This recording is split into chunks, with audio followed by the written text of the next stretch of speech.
This program features live coverage of an African safari and may include animal kills and carcasses. Viewer discretion is advised.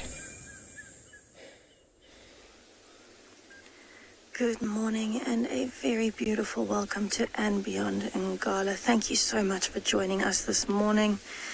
I am sitting with a beautiful dazzle of zebras with a very young foal in the middle, and the light this morning is just stunning here at And Beyond Ngala.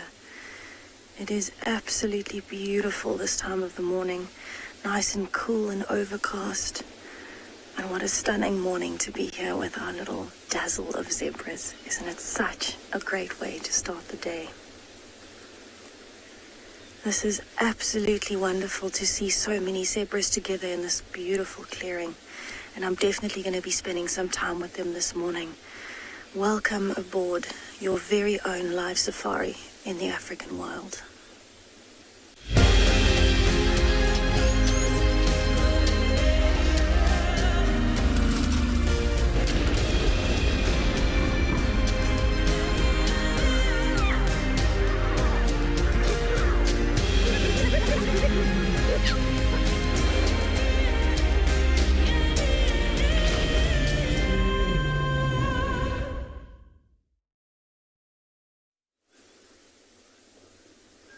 So these zebras seem to be quite playful this morning. They've been kind of following each other around. One or two have been chasing each other there, you can see. And especially that younger foal has been running around in between the adults. But what I love about this time of the day in particular is how striking a zebra's colors are in this golden light of the morning. This dazzle is about 40 zebras in total. They spread all out to my left into the bush as well. But these ones are just standing so beautifully in this clearing. So my name is Tessa. I'm going to be your guide here at And Beyond Ngala this morning on your safari. Behind the camera we have Owen. And this morning we are very, very excited to be starting the morning with such a healthy, stripy start. So there seems to be quite a bit of activity going on, not just feeding, but every now and then we're seeing them starting to interact with each other. There's quite a close bond that forms between these zebras. And interestingly enough, we have seen quite a few stallions in this dazzle, which is quite unusual. Usually there would be one dominant stallion, but maybe because it is such a large dazzle, all of the zebras are a bit more diverse. But I really enjoy watching the young foals. You can see actually chasing each other again. You can actually see two of them together. So there's one that you can see. There's another one hiding. There we go, just behind. And what I really love about these zebra foals is how fluffy they still are compared to the adults. You can see their coats don't look as smooth. And I think that poor one is getting bothered by flies. I can hear lions in the background. That zebra also heard them. And that's fantastic news, because that's what I'm hoping to find for you here this morning at And Beyond Ngala. Some of the Birmingham pride.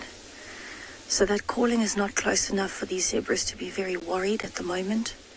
And so that's why after looking up, that female's gone straight back to feeding. Actually, that foal that's on the right is quite light in color. The stripes seem to be almost brownish red in that one patch. Shame, it's definitely being bothered by flies. There's actually not much that's as cute as a little zebra foal snuggling up to its mum.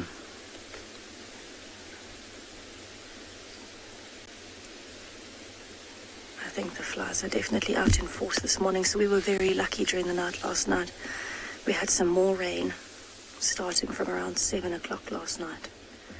So I think that's why the insects are more active this morning. Oh, there's an oxpecker. On the back of the mum's bum, you can see an oxpecker just above her tail. It's a red-billed oxpecker.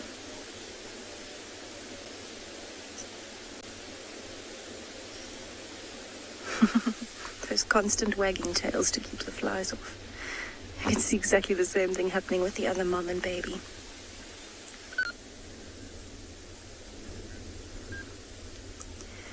So I think what I'm going to do, I'm going to spend a few more minutes here with these zebras, but I really want to go and see where those lions might be calling from here at Anbianangala. But why don't we have a look at our weather for this morning?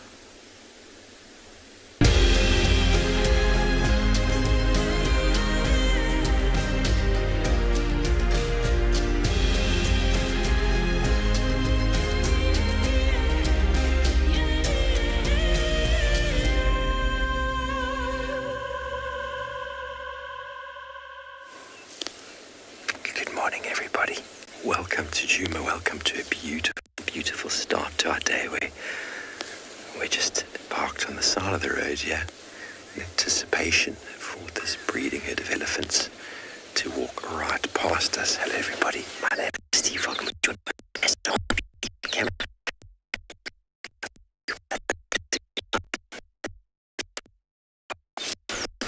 She's not going to walk past, she's going to decide to walk around.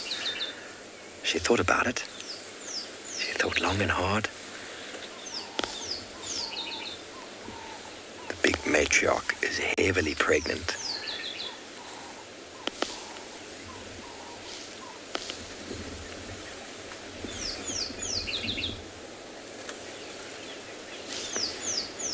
Elephants, elephants everywhere.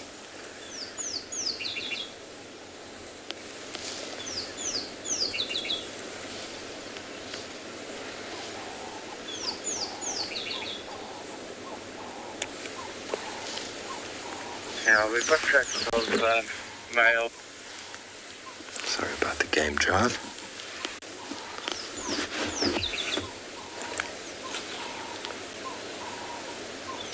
Sorry about the poll. We've got our rain protection on this morning in anticipation for a rainy event, but we had quite a bit of rain yesterday anyway, so there'll be no off-road driving today anyway until things are cleared up.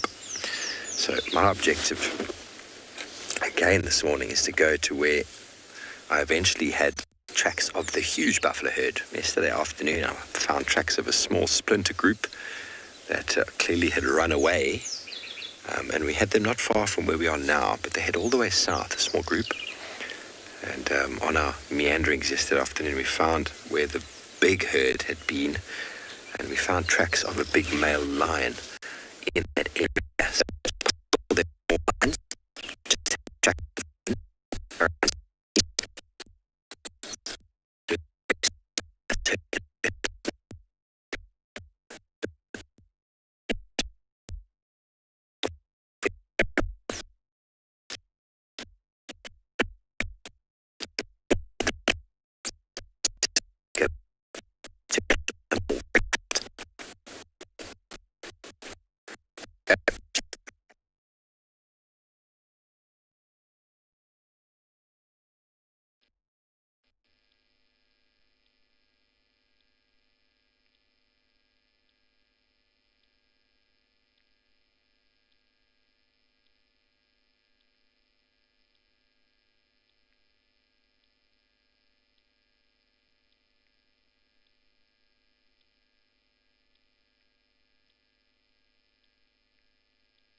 Welcome back to Anbianangala, everybody. Sorry for the technical issues that we are experiencing. It seems to be a bit of a gremlin morning here this morning, but we are hot on the trails of those lions. We've heard them calling, and so we're going to be trying to find where they have been calling from. Owen has just spotted something, an elephant. I wonder if we will be able to get him. Let's have a look. It's quite a big bull. Here we go. Oh, but he's moving between the trees. It's so thick in there.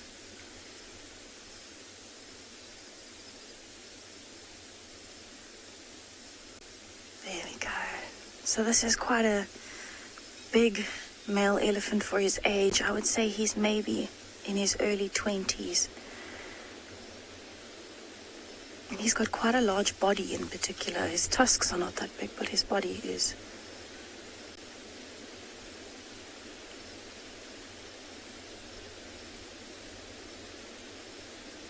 And he's actually busy eating and dropping. He just dropped that whole chunk out of his mouth.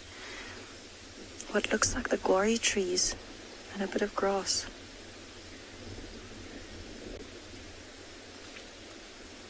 So it amazes me that we actually can't hear him right now. Elephants are incredibly quiet when they're walking. Often all you can hear is just the sounds of feeding. What's really nice as well is I can use this opportunity to keep listening for the lions. Because I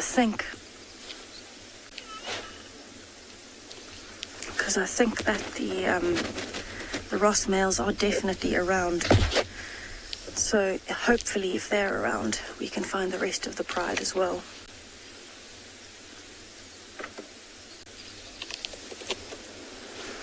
You can see it's quite overcast this morning actually as well. So I think we might actually get some more rain. So it's going to be an interesting morning. I think it's going to be an interesting week. We've got quite a bit of rain said to be coming this week. But I think what I'm going to do, I'm actually going to keep going, see if I can head towards where that lion roaring was coming from, which was on my right-hand side. See maybe if I can find them, especially if they are calling. It's a great time for us to try and find them because it does make it easier for those of us that are out on the reserve this morning to pinpoint where we think they are. So there was quite a lot of noise happening yesterday with the other lions being active on Ambionagala, so I'm hoping that means we can find them this morning. Yeah, I've got, it looks like part of a herd actually, quite a few. So I am definitely going to be sitting here with these elephants for a while longer. It looks like a small breeding herd. And I'll be enjoying this. But in the meantime, I'm going to send you over to Lauren, who wants to give you a greeting.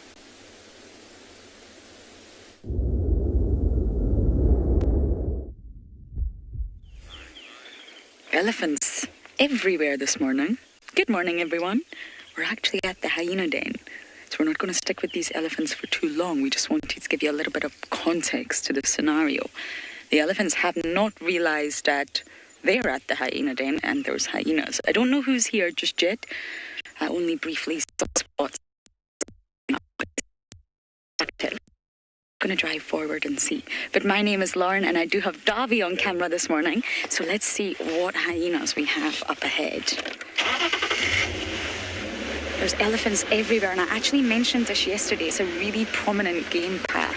This area that the den is in is used by so many different animals, all shapes and sizes.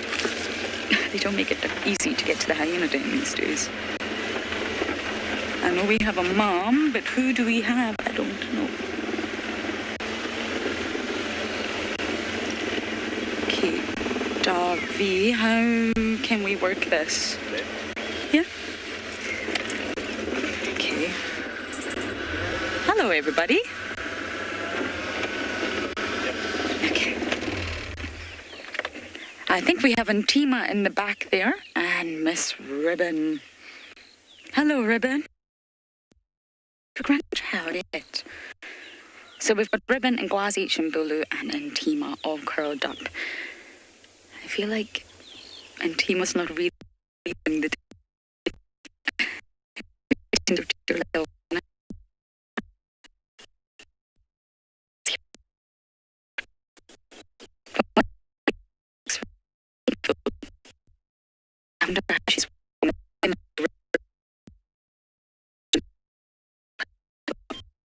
but of course, hyenas are resilient. They've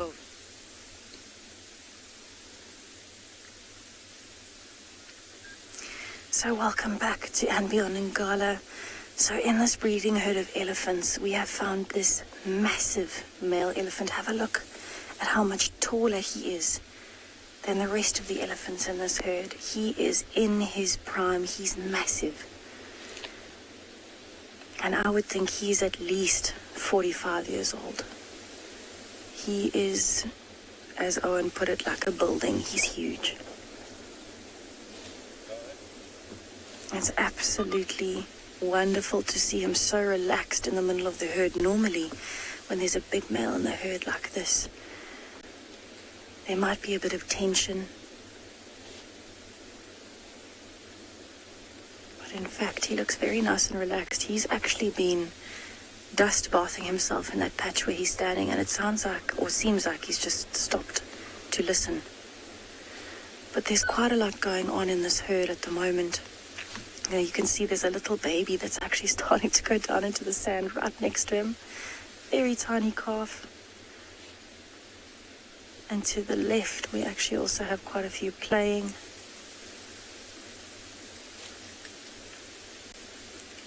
I think that female's getting a bit upset with him because she's got a very small calf and he's trying to push her around. So she's starting to get a bit unhappy with him. He is, unfortunately, when he's in this herd, he might cause quite a few fights, if I can put it that way, because the females want to protect their tiny calves from such a big male. He could very easily injure somebody. But you can see she's actually moving herself off to the right with the calf and letting him come past.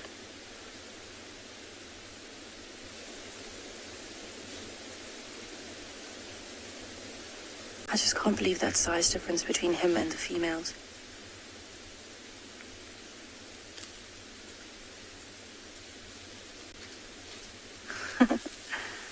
So we've got some teenagers here that are practicing dust bathing.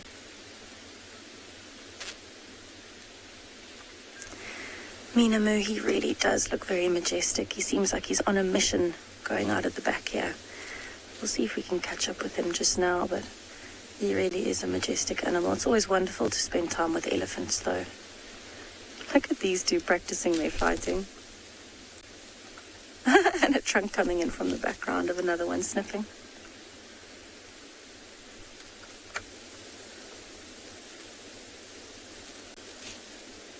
There seems to be quite a bit of activity in this herd this morning. That's another young male, but he's a lot smaller than the previous male. So I'm starting to think that maybe with this young male and the others that are around, maybe there's a female that's going into estrus, and that's why the males are here. He's actually busy chasing one. It's just popped up. I can hear a hyena.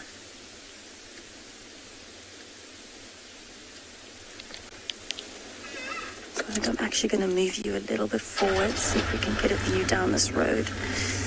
But I can hear quite a few calls this morning. I've heard lions calling. I've just heard a hyena calling.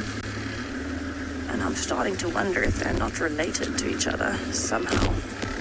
Maybe the sightings are in the same place.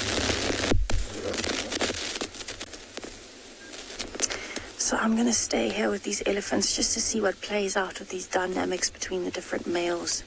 And I'll send you over to Kyle in Tswalu.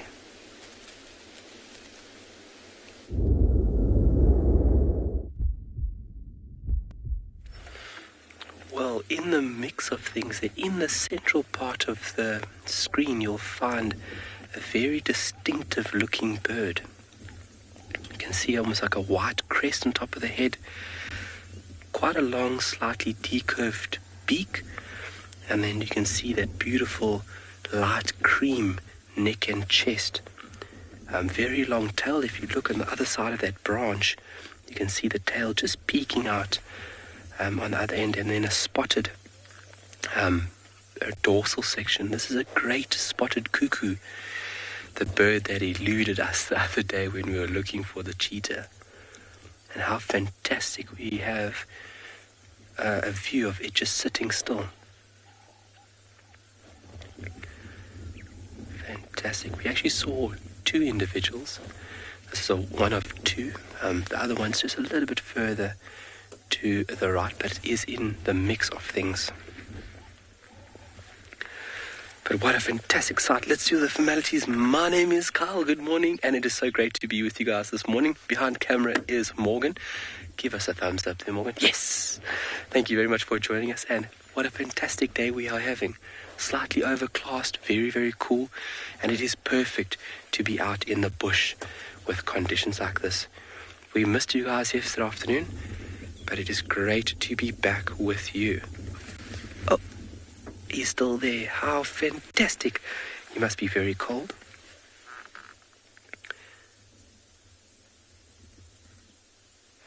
So a very wide range of host species this bird has. If you look at the cuckoo family, they have this behavior of laying eggs within the nest of other birds. And this one has got, I think it's up to 11 confirmed host species.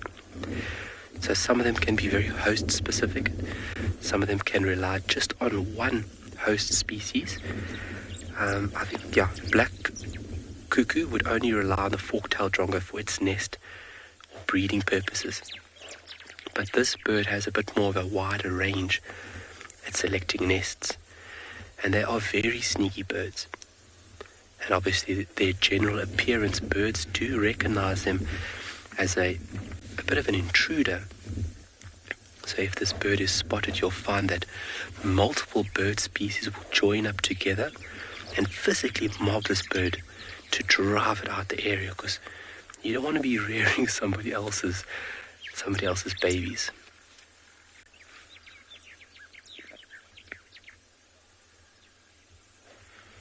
And a lovely sight we have, because in the next couple of months this bird will move back to its natal grounds.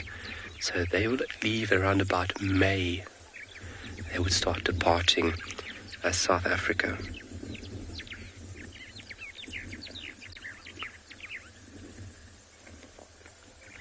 You can see the position of the bird. It is chilly.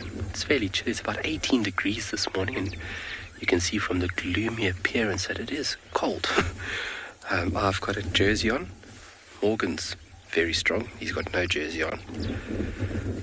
And we do have a nice strong breeze coming in from the east.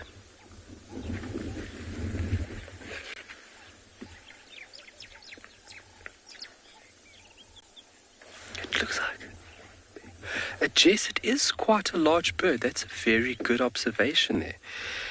So if you look at the general weight of this bird, it'll be about 130 grams.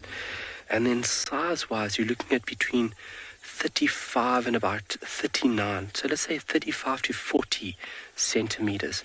So it is a fairly large bird, and that is a great observation.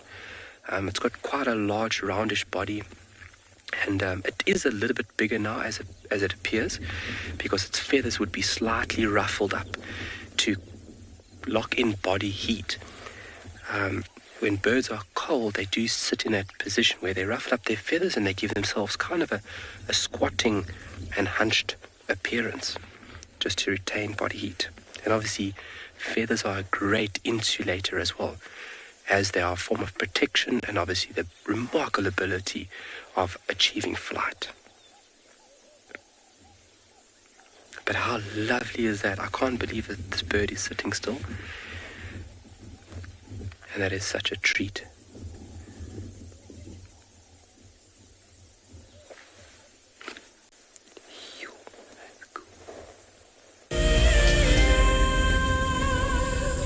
Imagine having your own secluded African bush home where you and your friends can enjoy the ultimate safari experience.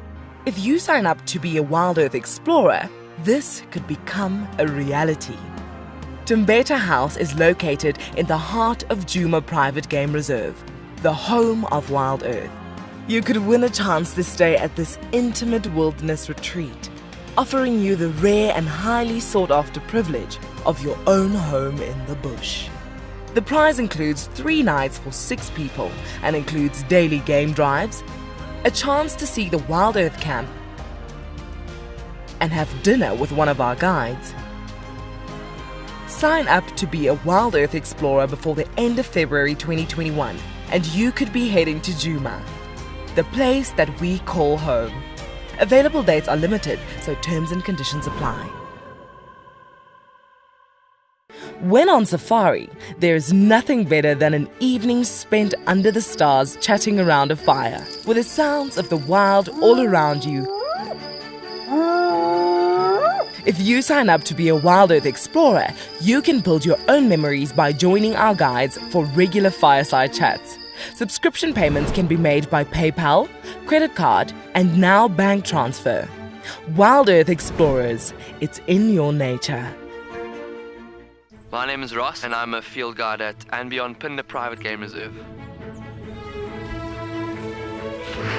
I love getting questions from guests on Wild Earth because I love sharing and learning information about nature with new people, and it also makes me feel like you're all joining me in real life. If you want to ask a question on Wild Earth, then you need to register on our website. Once registered, go to our live safari page and submit your question below our live feed.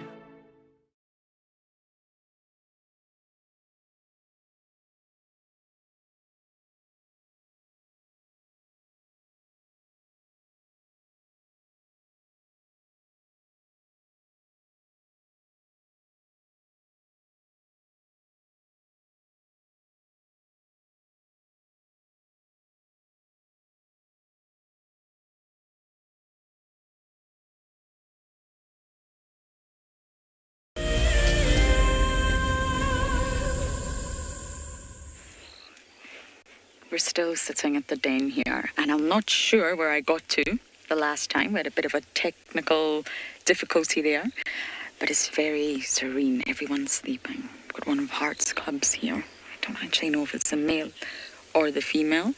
And then we have Ribbon with Ngwazi and Shimbulu, and it's so good to see her. Looking full. I want to see her get mobile though. I want to see how she's walking. And then we've got Antima on the right, who's bundled up, and well, I'm not entirely sure how comfortable that position is, but yet here we have it. I don't think Antima's leaving the den very much. I think she's spending a lot of time here. Of course, she's a first-time mother. She's a matriarch's daughter. She's in a great position. She's high-ranked. And I think she's very attentive to her little ones. Now, Ngwazi and Shimbulu are almost a year. It does look rather bizarre to see them suckle like this because they're so large. But as many of you know, hyenas have one of the longest lactation periods. It goes up to 18 months, sometimes 2 years. But on average, 18 months, which is a very, very long time. So that's a high level of maternal investment. Now, the milk of a hyena is incredibly rich. It's one of the richest in the animal kingdom. It's said to be richer than the likes of lions and leopards. And it has lots of protein, extremely high in calcium because of all the bones they eat, many different types of fatty acids and minerals. So the cubs really thrive off this milk, which is why the lactation period is so long. Now, I do anticipate, because our drive starts a little bit later, that the afternoons, the evenings, the early evening is going to be the best time to see the den active.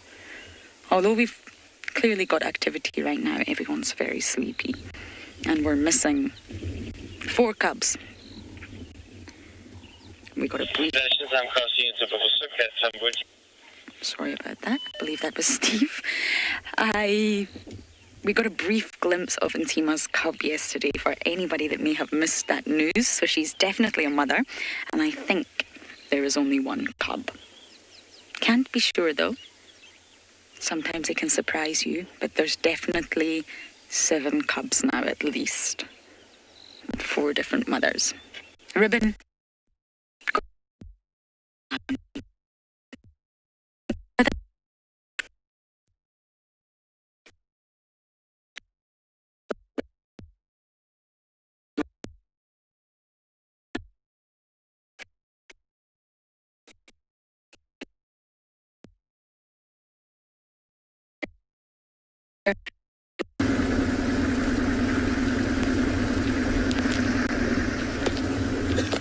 Welcome back to And Beyond Ngala, everybody. So I am on the search for those lions that we're calling. And what I'm doing is I'm using some of the other animals to see whether they have had any reactions, because if there are lions close by, things like the impalas are going to be alarm calling. Things like the wildebeest are going to be alarm calling or running. And so I've come to the area where I think the calling might have been coming from, and I'm just using the other animals to see what the reaction is. And at the moment, everybody seems quite calm. So I've got some wildebeest on my right, I've got kudu on my front left, I've got impalas with me here, and I'm just using the sounds around me and their behaviors to try and tell if these lions are close by.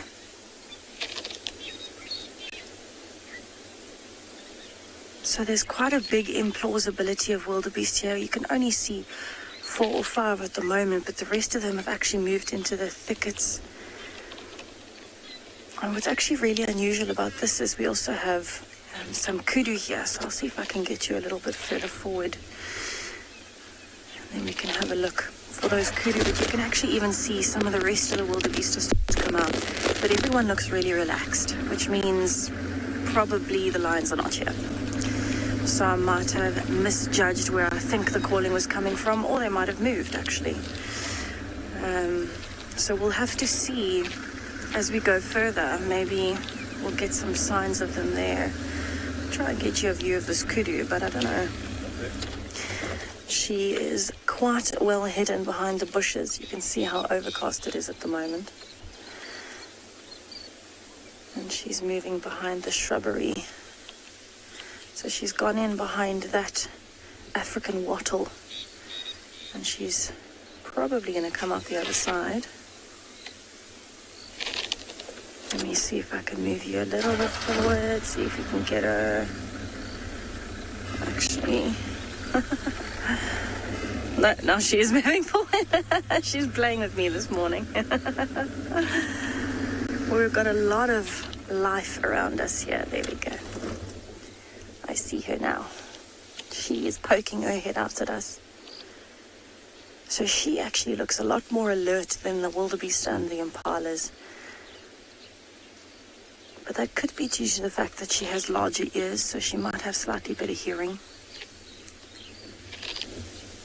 And usually they'd be traveling in groups, so it's quite unusual to see her on her own in amongst impalas and wildebeest.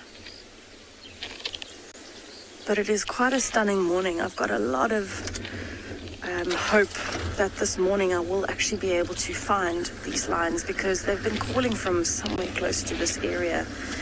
But at the moment you can see everybody's pretty relaxed. We've got a whole lot of birds flying over, no alarm calling at all. And what I'd be listening for would be things like oxpeckers alarming, francolins alarming, impalas alarming.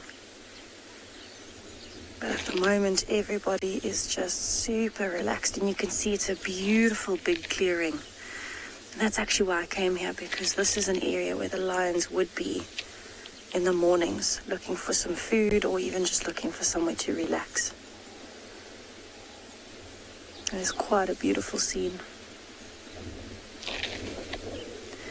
So that very dark cloud that you can actually see on the horizon is actually covering the Drakensberg Mountains, which we usually see on that side, the western side. So that's normally how I know that weather's coming, is you can't see the mountains, you can only see cloud. And that's a pretty good indication that we're going to get a storm later on in the day. And pretty much everywhere we look right now is overcast. But that's actually a really good thing if I'm looking for lions, because it means that there's a higher chance they're going to be active. It is a stunning mix of animals this morning. It's like a Beyond Ngala version of the Serengeti here. Maybe just with a bit more trees and bushes. And actually this is probably, after the golden hour of the morning, this is probably my favorite time of the morning, especially when it's overcast, because there are usually so many different animals out like now.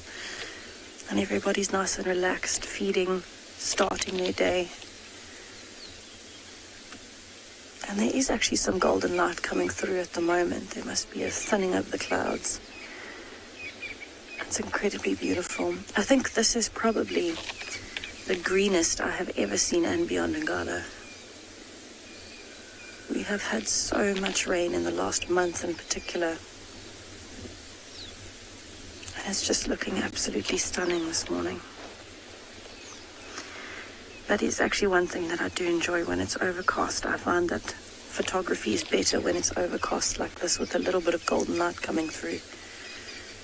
Just makes real stunning photos. That wildebeest actually looks quite light in colour compared to the others. It is younger, so I can see on the top of the head that it's got a chocolate brown colouring, which means that it's still kind of a teenager. But the whole body actually still seems quite light.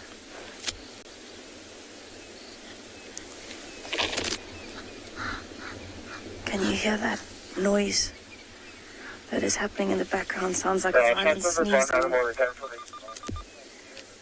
Impalas are chasing each other.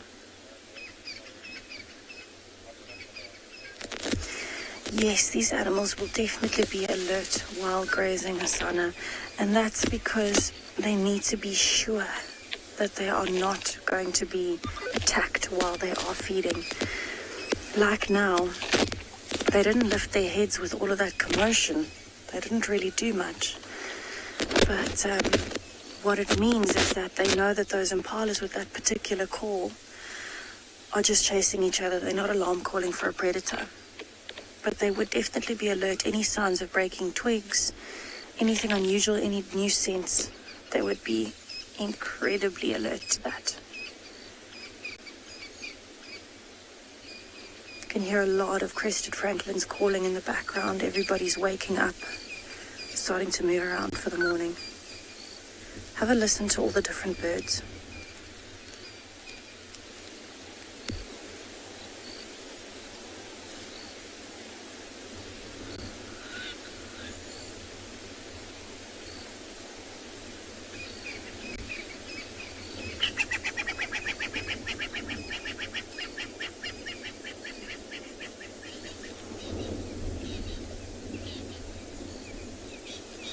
There's a lot of bird life on this morning. There's crested francolins, Burchell's starlings, red-crested corehorn I can hear in the background. I even heard a Swainson's spurfowl just now. There's a lot of birds calling this morning. And that's got to do with the weather as well. Everybody's nice and active now that it's nice and cool, looking for insects. This particular wildebeest actually also has quite a long mane, the longer patch of hair hanging off the front of its neck there.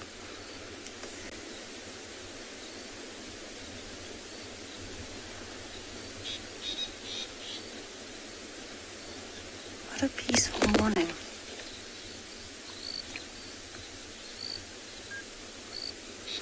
So I think I'm going to keep going. I'm going to see if I can pinpoint where those lions were calling from. Hopefully it's the Birmingham Pride or the Ross Males, but we will see. In the meantime, I'm going to send you over to Tswalu while I continue my lion search.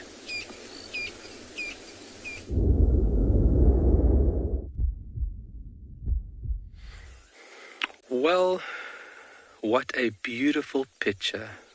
The colors right now are just magnificent. And these colors are almost soft, like Morgan says. It looks like somebody has photoshopped the light right now. That's because of this uniform cloud cover, the stratus cloud cover. We spoke about clouds the day before yesterday. This uniform blanket that is covering the sky. It's the way that the sun is illuminating the top parts, and the light is filtrating through down towards us, giving us a very beautiful scene. And something that Morgan wanted to show you folks.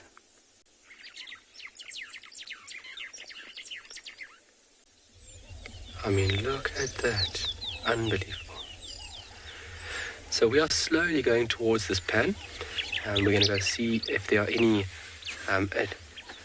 funny and rare birds there by the pan, and we're going to look for some tracks, but then also we're going to look at a very unique fruiting body.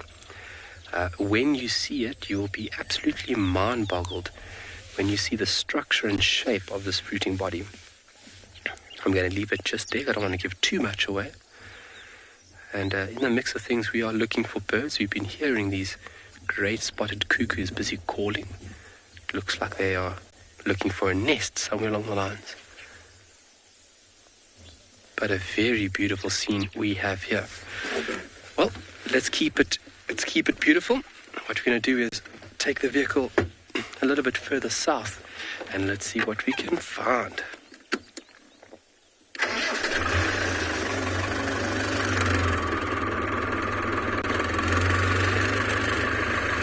It's lovely when you have these overcast days, like I said, you know, the cool period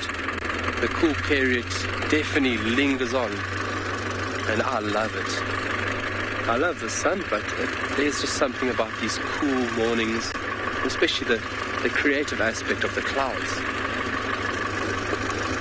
So definitely a stratus formation. You can see in front over here that this is a complete uniform layer of cloud, stratus or blanket, as it is known as.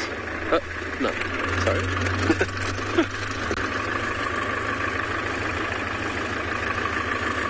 And the light just makes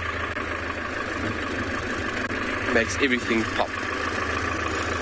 All right, but let's send you over to Steve and see what he has.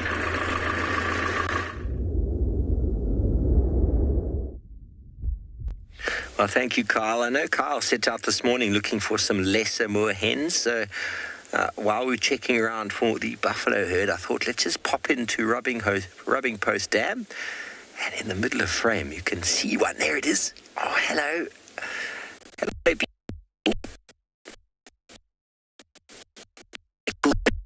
But it's not the thing.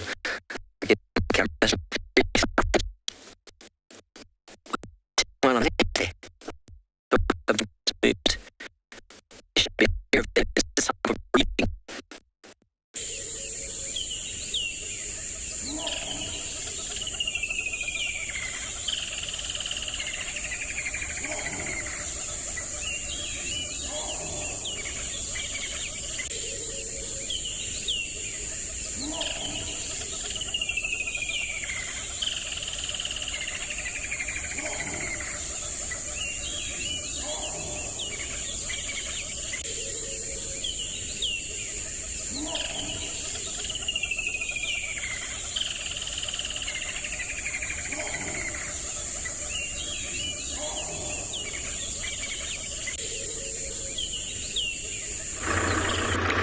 Well, sorry about that. My apologies for those little issues, but that's all good because you are with us.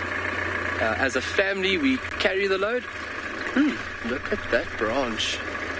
What a nice hiding place for a little animal or a little bird.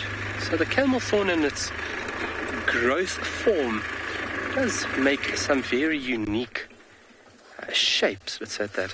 And you'll see that inside this tree that there is a beautiful hole. And something just caught my eye there, but I think it was the little piece of branch. You can see that dark patch in the middle. That is perfect for a little animal to reside or seek shelter in. Beautiful, fragmented, twisting bark of the beautiful camel thorn. Very important structure, that bark out there, to protect this lovely, long-lived tree. So we could find a bird in there, we could find reptiles in there, definitely a spider or two. But it's a brilliant little spot, and as I said, something just caught my eye. You always got to make sure, you always got to be sure. You never just want to assume when you're in the bush, because when you assume, that's when you're going to miss something incredible.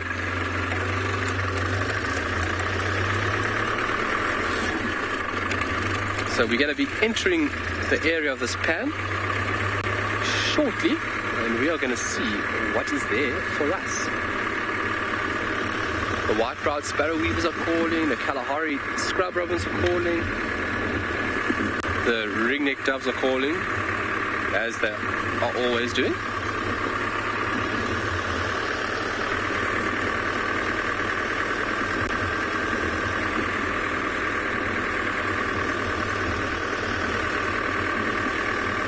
hoping that we can find a nice mammal to stick with for the morning. It's a little bit chilly for...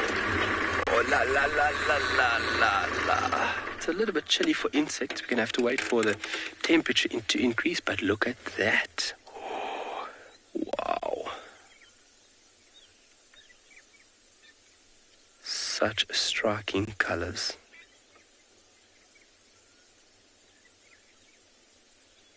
Yo, whoa. You want to come say hello, buddy? I thought he was going to fly and land on my head.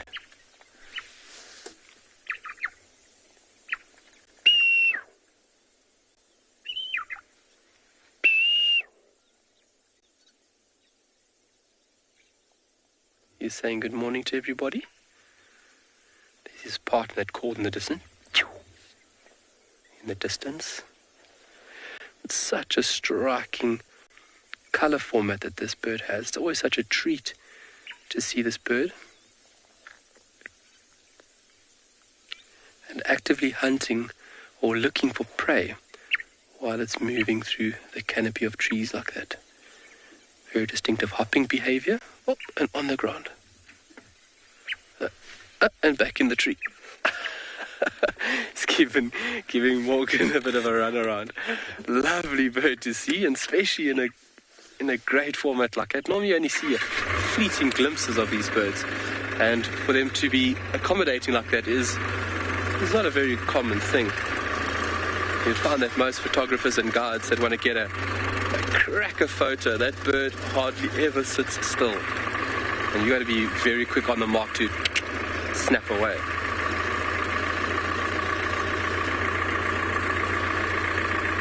Alrighty, here we are. We are coming into this pan. We're going to use the crossroads, always making sure of tracks. It does have such a beautiful call, and some of the calls that bird can produce are very deceiving. Some of them actually sound mechanical. It sounds like a spring going on. Oh, Carl, don't do funny noises on Safari Live. So we always utilize crossroads like that, just to make sure of tracks that have come through. So a lot of animals will utilize the road because it's the path of least resistance. So when you're crossing roads like that, just making sure that there's no cheetah tracks or hyena tracks that we could follow up on. Oh, talking about cheetah tracks, there's cheetah tracks. Ah la la, it is cheetah tracks. Oh, let's take a little squeeze. Oh, they look good, guys. They're looking good. Oh, that looks very good. Okay. It's quite a large set. Looks like a male. Obviously, the size of the track is giving me an indication that it's a male. And he's walking on the left-hand side of the track now. Going towards the pan there, the track cuts off into the block. And this is where those two male cheetah love coming to.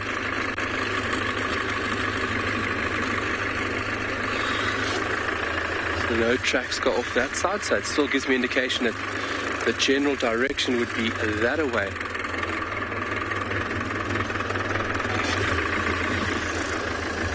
I think it's Steph. How many hyena species are there on Tswalu? So if you look at that family group, we are very lucky because we have the spotted hyena, we have the brown hyena, which is fairly elusive and shy in comparison to his cousin, and then we have that very unique carnivore called an aardwolf, an earth wolf.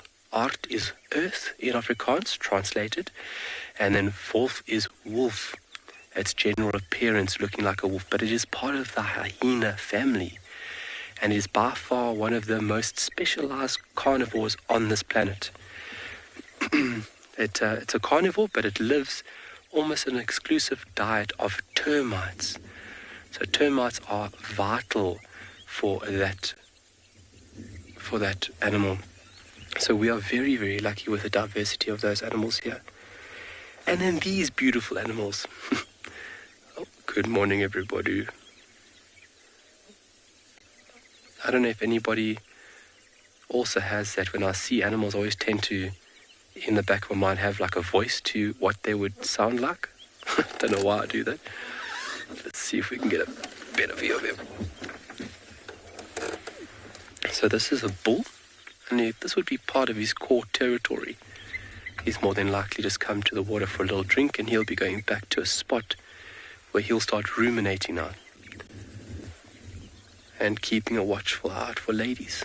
Oh, he's going to go to the toilet. Very strong, healthy-looking bull as well. Very complex animals, and unfortunately, because of their abundance, people do tend to overlook them quite quickly. But if you look at wildebeest, they exhibit some of the most complex social arrangements there are. So I turn there for you all. Let's just, sorry folks, let me just get the vehicle a little bit to the corner here. Let's see what it is, because he might show us some nice behavior. Yeah, he's going to go to the tree. Come on, you want to. They display behavior when they mark is by dropping dung. Obviously, its scent would be unique to him. But then he's got glands on either side of his face, so that left hand and the right hand side, just below the eye. And this circular patch is what we refer to as the preorbital gland. No, he is going to move off. And that gland is used to apply scent on a tree or a branch. And obviously that is a very efficient form of demarcating the area, saying that this is mine. So really incredible. Let's take a look at the pannier. Let's see what we have at the pannier. And then we are at the spot where these young starlings are. So we'll do an update on them as well. But for now, let's send you off somewhere else.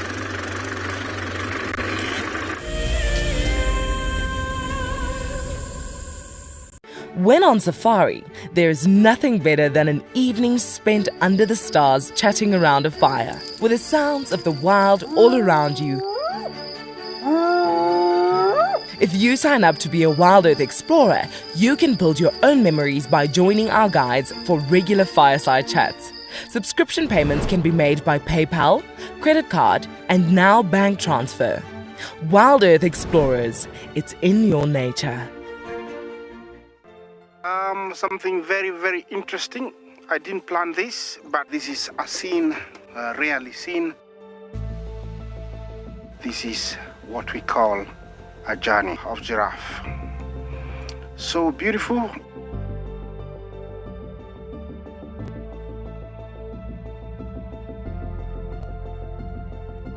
Tune into Wild Earth every single day.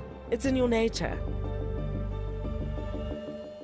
Have you been watching Wild Earth and dreamt of being right there on safari with one of the guides? Well, now you can. Wild Earth is offering you a chance to buy a ticket to dream. You or a friend can hop on board a live Wild Earth show and join our guide on safari. The ticket is redeemable at any of our locations, anytime in the future. Only a limited number of tickets are available, so don't wait. Get your ticket now and start dreaming. Terms and conditions apply. In a world full of upheaval, we all need a quiet and safe space to breathe. A place where anxiety and stress don't exist. A place where life carries on as normal. Escape to nature with Wild Earth.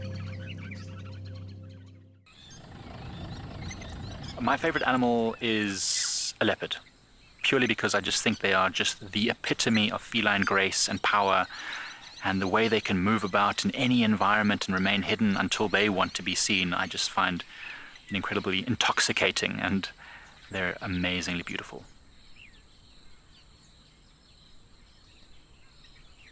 Catch up with the guides daily here on Wild Earth.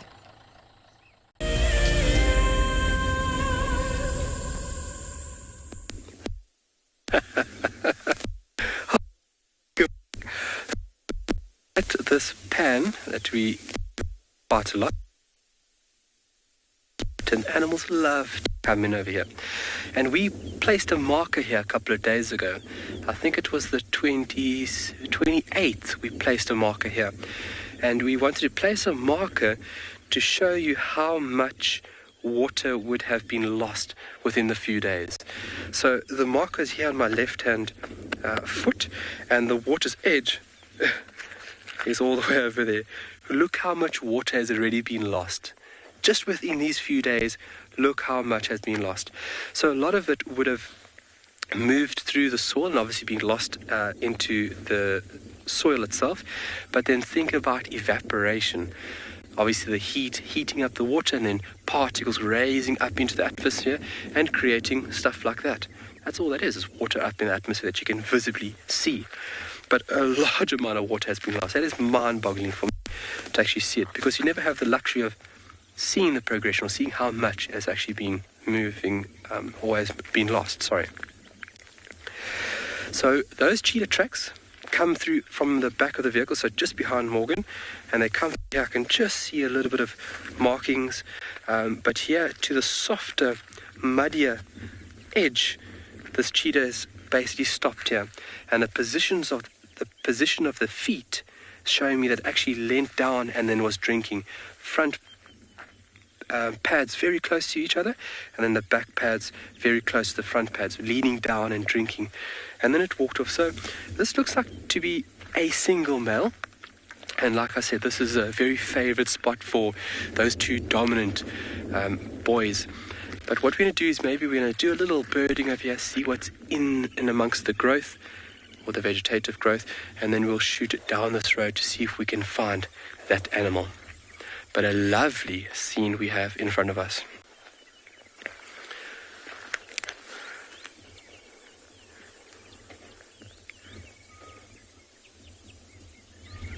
These Egyptian geese are getting big.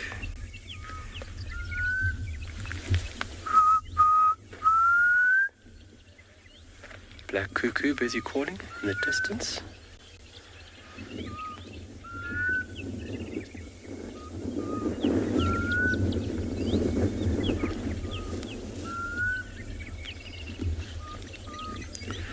It's always very important to stop and just take a few minutes to absorb all that is around you. Amanda, what can you tell from an animal by looking at its tracks? You can tell quite a lot. So if you look at the size of pugs or pug marks, so let's use lions for example, you can identify the difference between that of male and female just by the sheer size of the physical track. But if you have been tracking for a while and you have a knack and a passion for it, trackers can actually recognize different individuals by the way in which they move. So if you look at the tracks, animals put down tracks in a unique way depending on the individual, and trackers can have the skills necessary to understand the difference between two male lion tracks, and knowing that this track A is Mufasa and track B is Paul, for example. I mean, that is a remarkable ability. So recognizing the individuals themselves, but then also recognizing male and female, there will be different traits on how they walk. And that would have been something we would have used back in the day. So the San people would have tracked, a single kudu, a specific kudu for a couple of days before actually successfully hunting it. And then think about that. You are following a set of cloven hoof tracks through the sandy environments of the Kalahari. And these people were able to stick onto one specific animal until successfully finding it and then hunting it. So tracking is a remarkable ability, and you really need to put a lot of time and attention into it. Otherwise, you're not going to get better at it. But you can tell a lot from an animal's track set. You can see if it was moving in a hurry, so if it was chasing or being chased. You could see from the way that the feet were placed together or placed on the ground, if it was moving slowly, if it was feeding, if it was anxious, if it was looking. There's so many fine little details that one can see within the signs left behind. But like I said, it's having that knowledge. I went off on a little bit of a train. I hope everybody understood that. But yeah, you can understand a lot from looking at the tracks or the signs left behind by animals.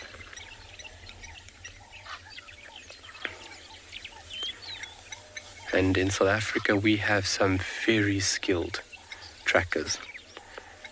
Whereas when you're not looking at the track, you physically become the animal. So that's when you are tracking on a very, very high understanding. And like I said, understanding the tracks themselves, who left the track behind, but then also having the knowledge of the animal's behavior is so important. And then also the knowledge of the area in which you're operating. So you'd find trackers that have specialized their skill sets here in Tswalu, have specialized it into knowing the environment, knowing the weather conditions, knowing the animal's behavior in order to lead up and find the animal. And that will be very different in comparison to the Greater Kruger or Phinda, for example.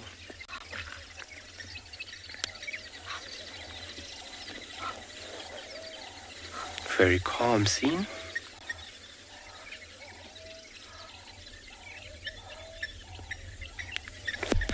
See the little Egyptian geese. We're going to move from the Egyptian geese and go to this little grebe over here, this tiny little bird.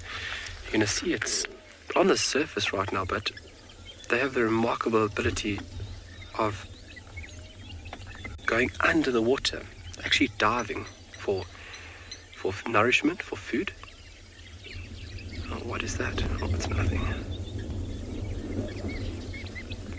And if you look at this, here the partner's busy calling. It was that high-pitched twittering sound. You find that this bird's feet are adapted to be within these watery environments.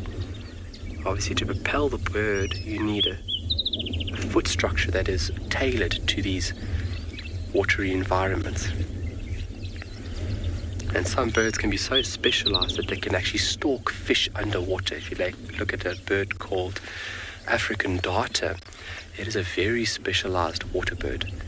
Web feet, long, thin, almost like dart-like beak, hence the name African darter. And it actually physically stalks fish underwater. Remarkable.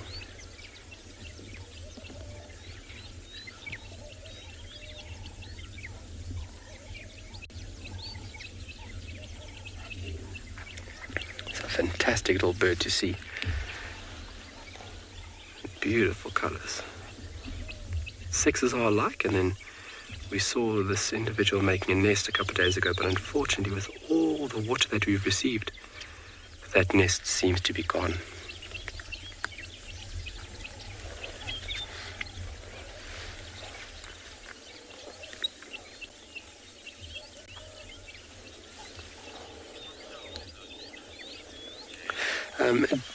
Jane, are there crocodiles in these waters? Unfortunately, no. There's no crocodiles in this part of the world. So crocodiles have a few requirements in order to inhabit certain areas. Temperature is a very big thing. If you look at the nest chamber, the sex of the young is determined by the temperature within the nest chamber. Excuse me. They also need low-lying banks in order to inhabit these bodies of water, to obviously move in and out. So there's no, and this dries up almost entirely through the dry periods of the year. So unfortunately, no beautiful crocodile. It's an amazing animal and something that has been so efficiently designed that has remained unchanged for a very, very long time. We were lucky enough to see when our colleagues in East Africa were operating, we had some great sightings with them there with the crocodiles and the wildebeest. Amazing and a very specialized animal. Okay, well, I think what we're going to do is start up this vehicle, and I think we are going to go down this road, and we're going to see if we can find these tracks. But let's send you over to Tess in Ngala.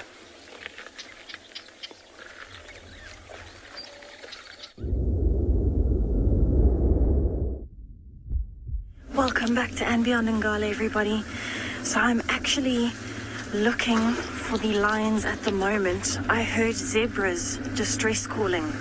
It's a very distinct sound. And so what I'm doing is I'm driving towards where the sound was coming from. And I'm looking to see if we can find these zebras and hopefully the lions as well. So I'm keeping it nice and slow. The grass is quite long and there are a lot of rocks in this area. But I also want to make sure I don't miss the lions. I can see some zebras here in front of me.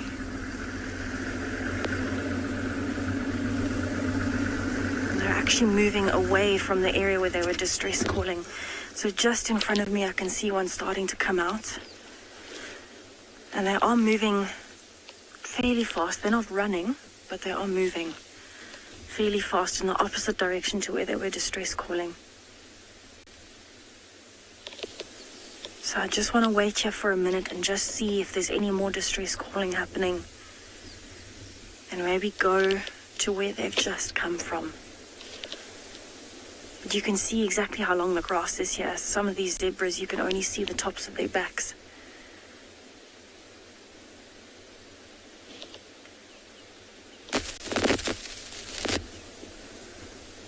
So I'm really, really hoping this sounds like the area where I heard the lions calling from last night. It sounds like the area where I heard them calling from earlier.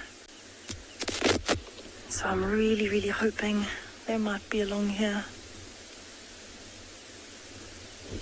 It's always so exciting when you're moving around in the morning, listening to lions and listening to other animals and trying to find them.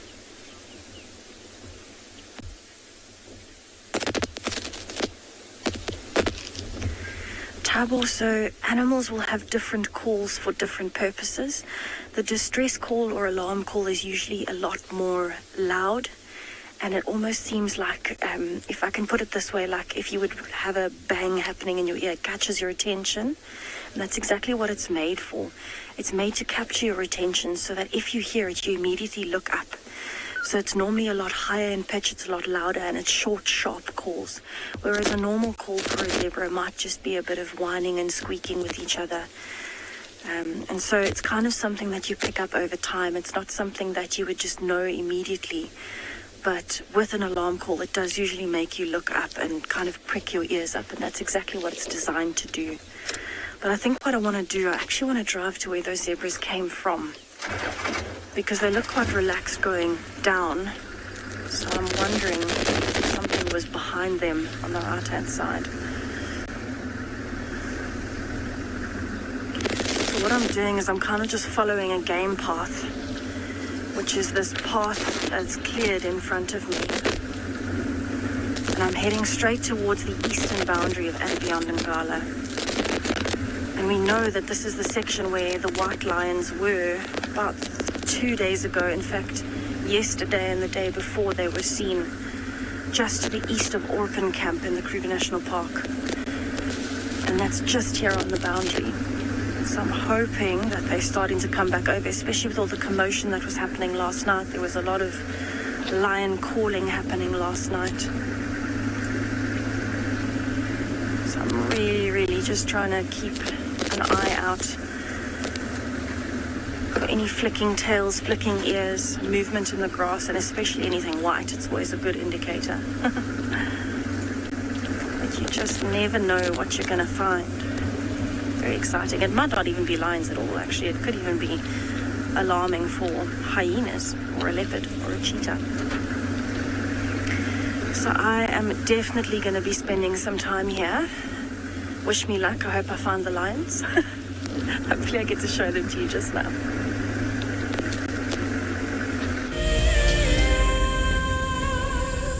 It's no secret that nature can heal. Some of our Wild Earth viewers are finding solace in the outdoors close to their homes during lockdown. This is how I keep myself busy during lockdown. Beautiful little jumping spot. I love walking in the open spaces near my home. Provides a moment of peace in a crazy world. This is my fire escape with some of the birds I get to see. That's what it's like in New York City during lockdown. Being in nature helps me to cope with the challenges of life and helps me to be humble and grateful.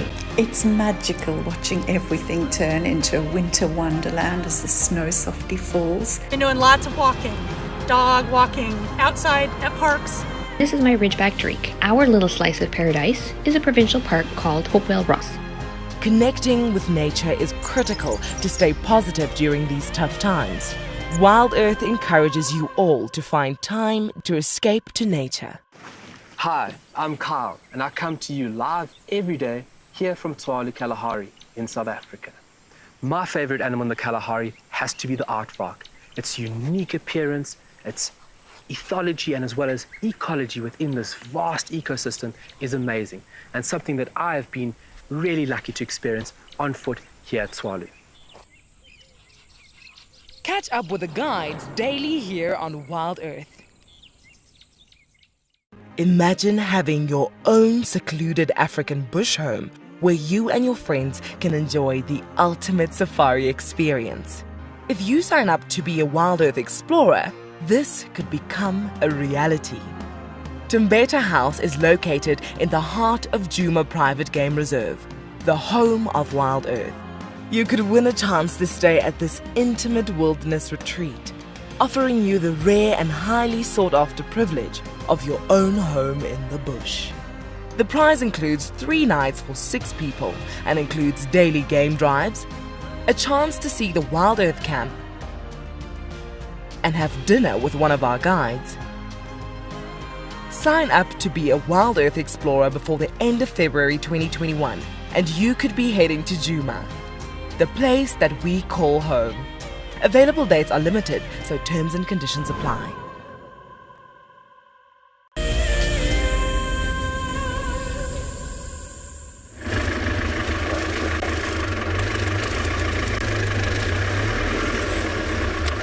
So we have left that lovely body of water and we are on this road here, and this male cheetah tracks.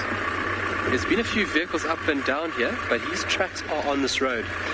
And that brilliant question that was asked earlier is like, what can you tell from these tracks? So like I've mentioned there, you can tell if the animal was hunting, you can tell if the animal was feeding, you can tell if the animal was, potentially trying to mate. If it even had an injury from how the feet were placed on the ground.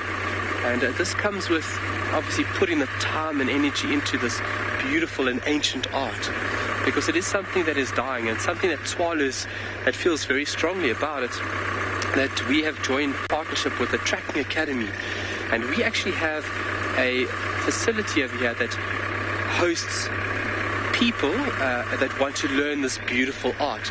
So they come here for 6 months on Tswalu's account, and we try and expose them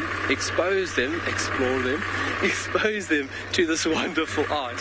And it is something so beautiful to be able to understand what has been left behind. And like I said, when you get into it, you stop looking up.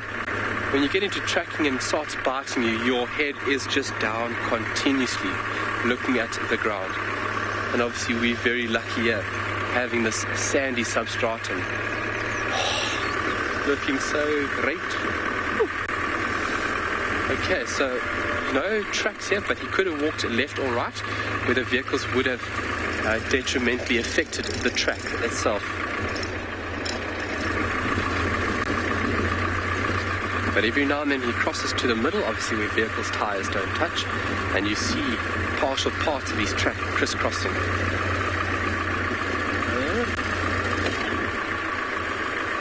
Oh, sorry. Oh.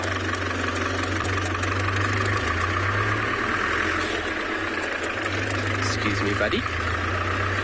And it's very important now that we watch the road, because there's so many corn crickets that you don't want to hurt them. So you want to dodge them at all costs. And sometimes I think they play a game like, try and dodge this. I actually get to a point where I stop the vehicle and I get off the vehicle to get them off the road, and then I continue.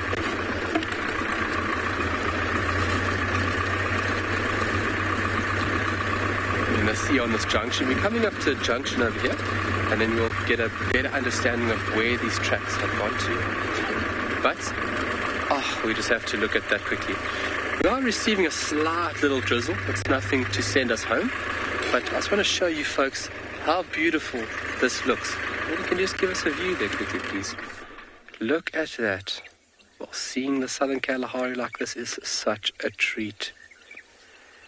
It's almost like a low-laying cloud that has descended upon us, but giving Talu a very misty, cozy feeling.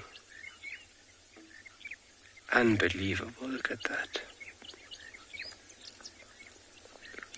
You can see how things continuously change. You folks being with us for a little while, you can see from day to day how things are so different out here. And for me as a guide, and this being my everything, being constantly stimulated like this is such a blessing. Beautiful call from the fawn-coloured lark there. Lovely. Well, while we head down to this junction to see where these tracks are, let's send you over to Tess on a bumble.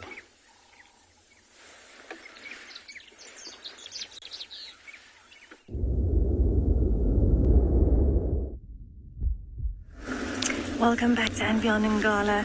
So I am checking along the eastern boundary at the moment. I found a few more zebras coming from this area. And so I'm really just hoping that the Birmingham Pride is around here. I hope you've got your fingers crossed for me.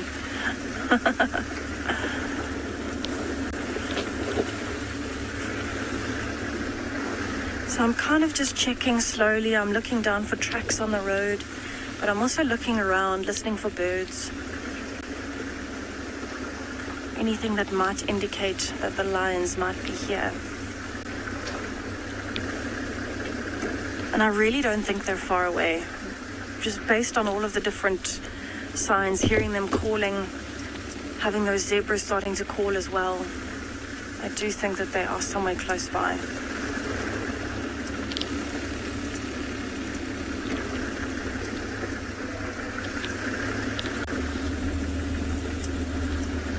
How exciting would it be if we turned the corner and there were lions in the road coming towards her?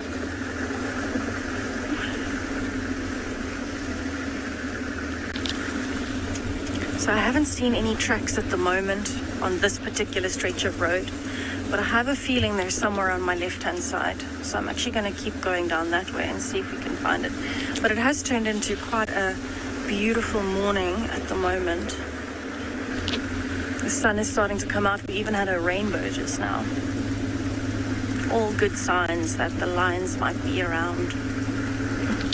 Just good omens.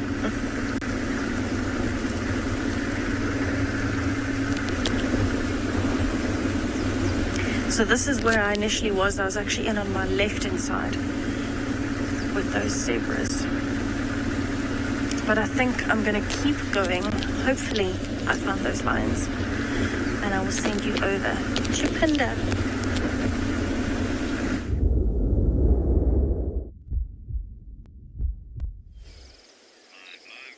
Good morning, everybody, and finally welcome to and Beyond Pinda. We had a bit of vehicle trouble this morning. That's why we are only joining you so late on in the show. But here we are. And yeah, we've got a beautiful big group of zebra. I think it's the same group that we found last night. They're in or yesterday afternoon, very, very close to where we found them yesterday afternoon. It's that same large group of many herds that we were talking about yesterday. But how they are usually only about 10 animals or 10 zebras in one herd. And that's why I think that this group is a number of herds together. You'll even see that in this group there are a few kind of smaller groups that huddle and stick together. And I think those will be the herds, all just kind of keeping to themselves, but also happy to have the protection of many eyes.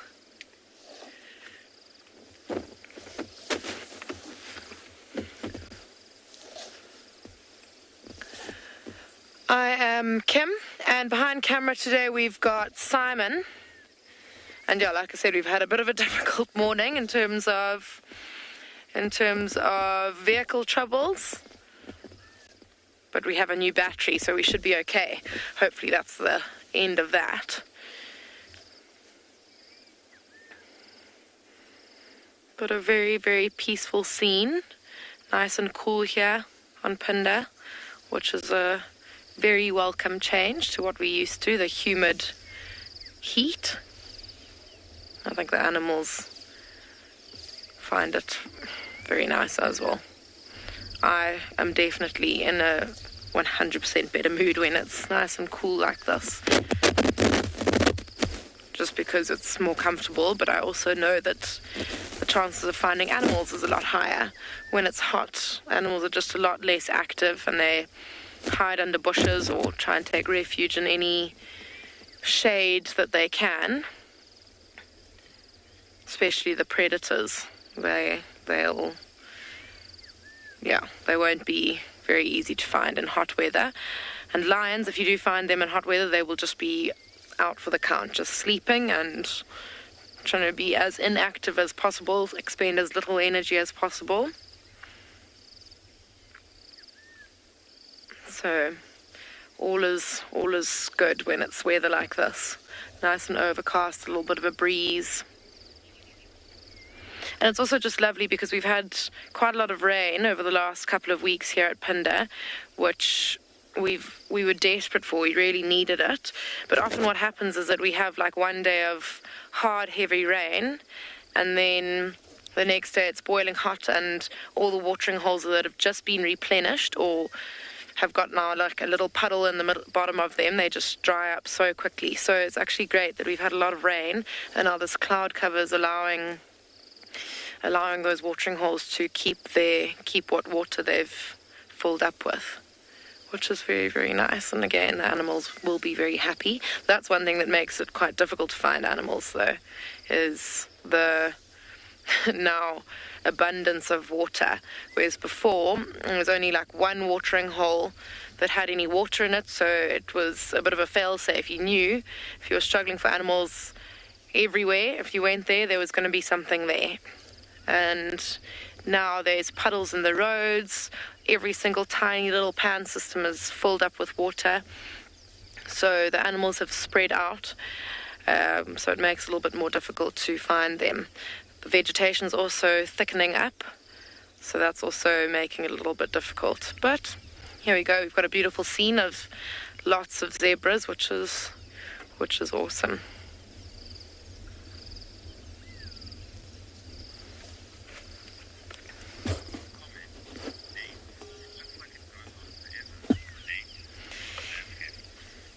Nate, yeah, this landscape does look like it goes on forever. And I think I was saying it yesterday, and Simon's he's only been here for a couple of days and said this is definitely his favourite part of the reserve. It's stunning. You can see for miles, which makes it quite easy to look for animals. I was just talking about how when the vegetation gets thick, it can be quite hard to find animals. But as you can see, this is mainly grassland.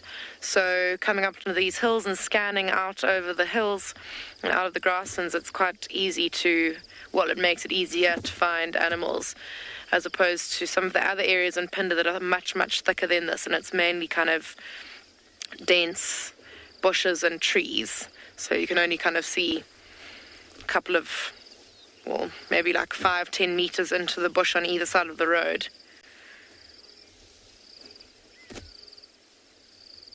Oh, I think I just heard an impala alarm calling.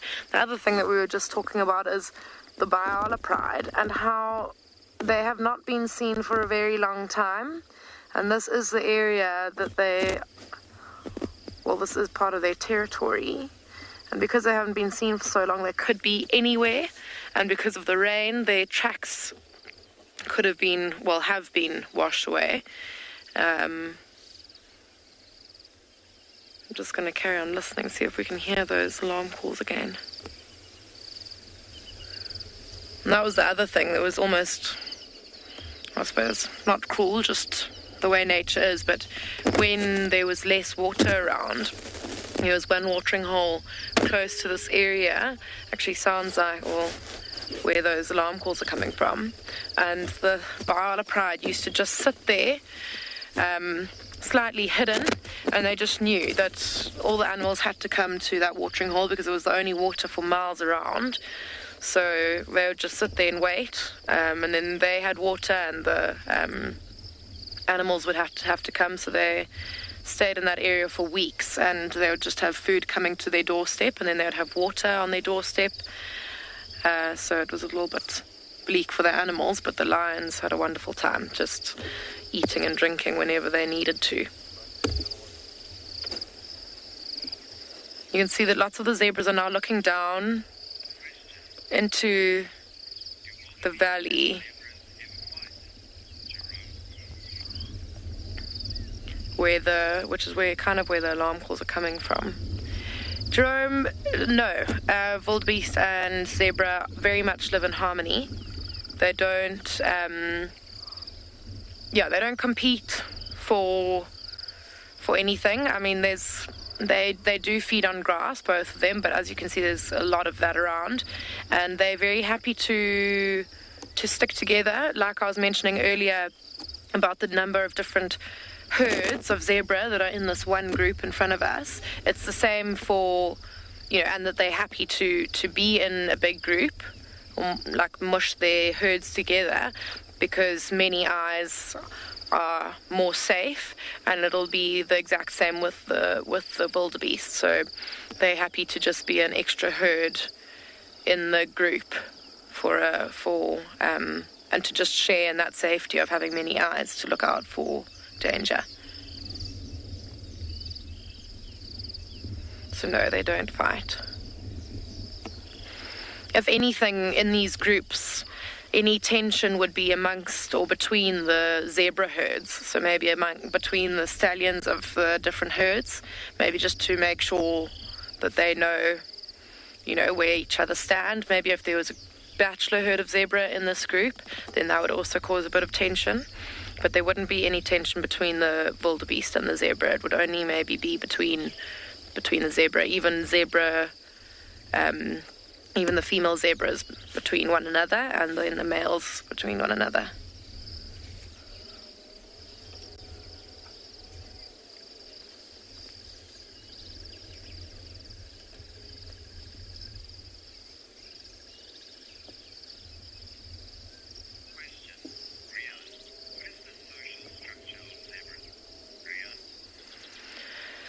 Rian, so it's a good question. I think we chatted about it a little bit last night with the same group.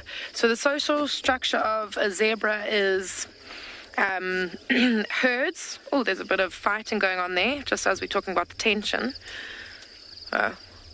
Over quite quickly.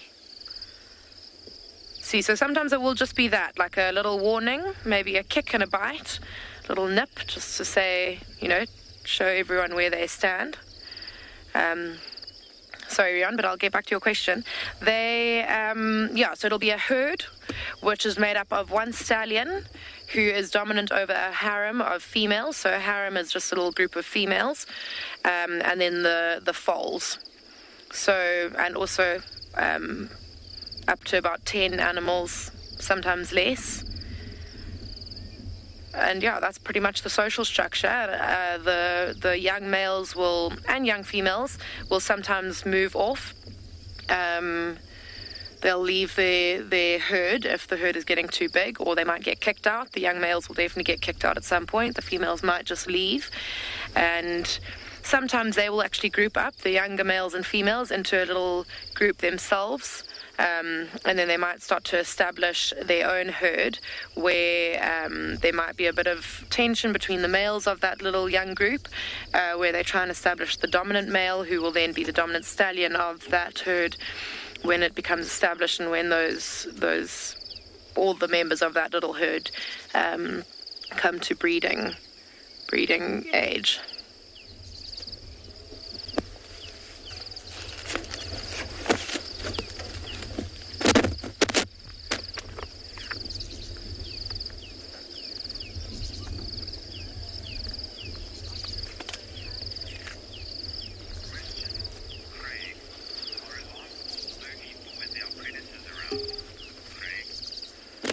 Craig, that's also a good question. So, yes, they are only for when predators are around. They are to, firstly, tell the predator, we can see you, you've lost the element of surprise, which generally means like that they're not going to be successful. If a predator's position has been given away, they've lost that element of surprise, it means that their hunt is going to be probably unsuccessful. Their chances have diminished quite a bit, because they get their success from, well, most predators have to get very, very close to their prey before they actually pounce or go for it. So if the prey's alarm called at them, it means that they now can see them and they're ready to run away.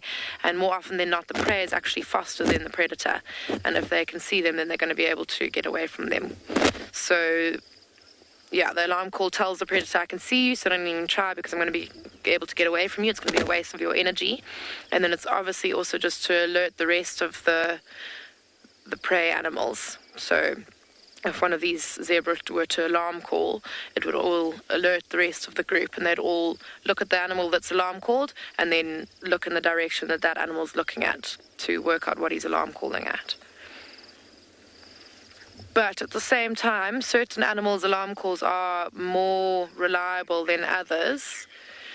So impala can sometimes be very unreliable.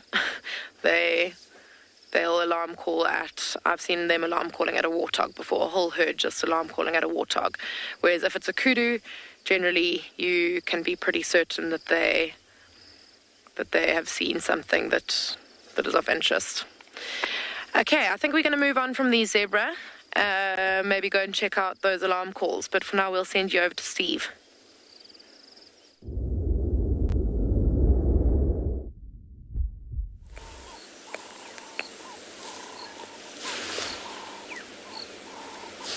Yes, well, very well discussed, Kim, but to be fair, when you're an animal like an impala that gets eaten by practically everything, being a little bit jumpy and crying wolf every now and again, I suppose, is not a bad thing.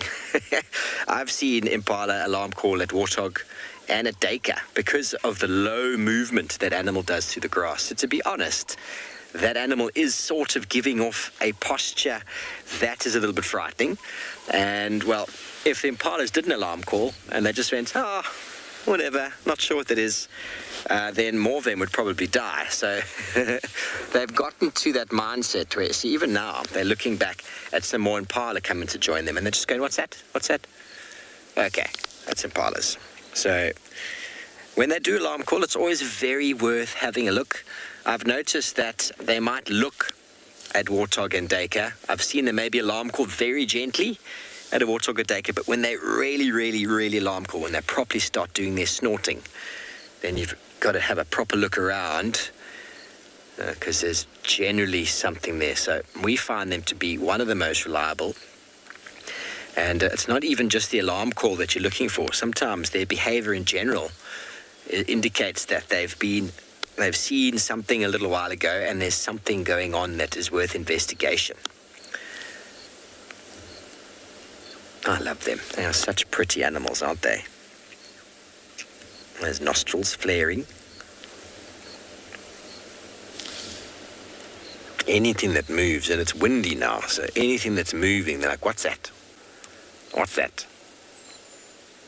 I'm actually quite interested to know what is going on, because where these impalas are really staring now, there was some spurfowl sitting in the tree. And you often get spurfowl in a tree, but it's not always what they do.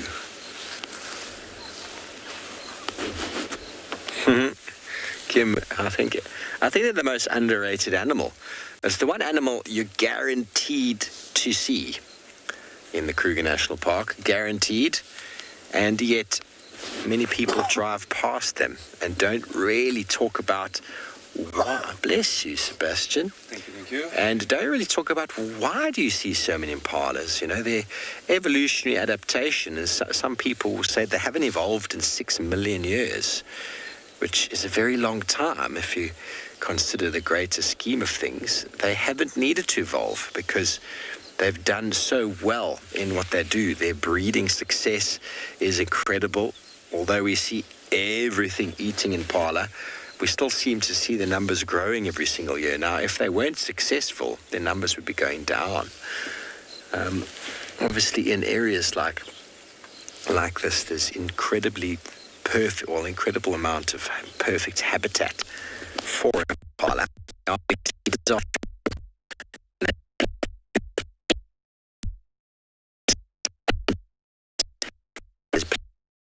Anywhere there's a road, you've got an open area, and then anywhere where the bush densifies on the side of that road is a dense thicket. And because of fire management, there's lots of sort of areas that are broken or opened up due to fire breaks, which create the same habitat. And they also share habitat with many animals, such as wildebeest and zebra. And due to the fact that habitats have changed dramatically over the years in these areas, there has had to be manipulation to support the wildebeest and zebra numbers, which has only just influenced the impala numbers even more. Okay, well, I'm not sure who we're sending you over to, but I have no doubt they've got something interesting.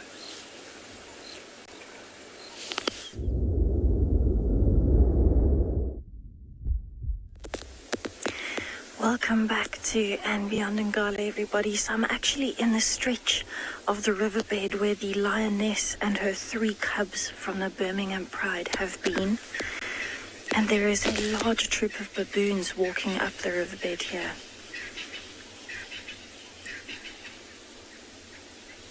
And I think they're all just busy foraging. They're quite relaxed. There hasn't been any alarm calling or anything like that.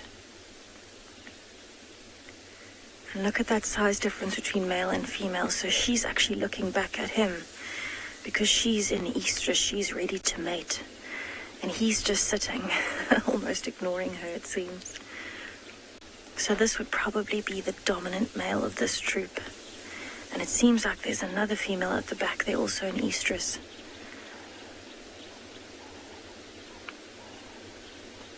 So it's that time of the year, it seems, where quite a few of them are ready to mate and have babies. You can see there's still quite a lot of water in the Timbavati River. And these baboons, I think, are really enjoying this cool weather and enjoying this stretch where it is a little bit more dry, looking for anything that may have washed down with the river while it was flowing over the section of sand here. That baboon at the water almost seems, look nervous to cross. See how carefully it's placing its feet. So that one is actually the one with the injured front right leg. And it has been injured for quite a while.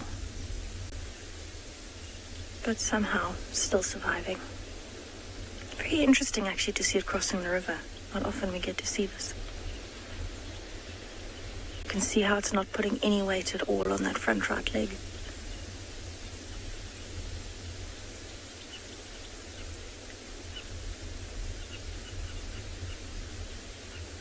Even when it is trying to put weight on, it's putting less weight on or running on only 3.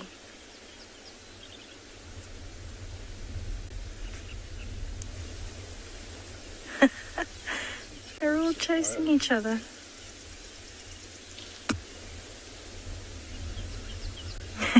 That one's a bit more nervous about crossing, going over a bit slower. It sounds so strange actually, but it's such a nice sound hearing animals cross the river. It's not something I get to hear often. Trying to keep up. So it seems like the whole troop is actually busy crossing at the moment, and that could very well be because they can smell that lioness. They're getting closer to where she was last seen, and so it's possible. There's another injured baboon. Oh my goodness. Also front leg. Possible that they've smelled her and decided to cross onto the opposite bank where it's a bit safer for them. How unusual to see a whole troop crossing. There you can see that one at the back is the one that has an injured front left. That one looks a bit more new though, a bit fresher. but they're very versatile and adaptable, so it doesn't surprise me that it's still surviving so well. And actually, it's starting to rain. I don't know if you can see it, but I'm definitely feeling the rain at the moment, which is quite interesting. So I actually came down to the Stretcher River specifically to look for that lioness with her 3 cubs, because she's been seen moving around this morning, moving her den site further north. But there's definitely been quite a lot of animals through here this morning, quite a lot of elephant dung in the area as well, and quite a bit of fresh as well. So I think what I'm going to do, I'm going to keep looking for this lioness, and speaking of elephants, I'm going to send you over to some elephants on the other side.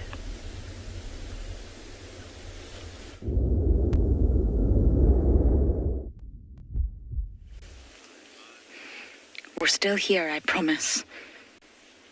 Technology's been against us today, but we're still battling through. Look at that tiny one. You stubby.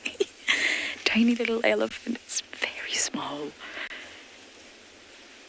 That's it. That's how you walk across the road. Yep. It's about bombed. We found about... Sorry, this is just too adorable. Oh.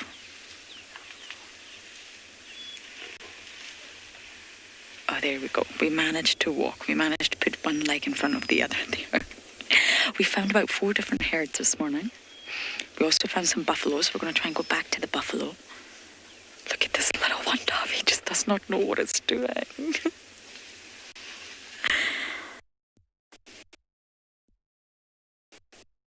I don't know who the mother is of this very small one, but... Oh, big stretch.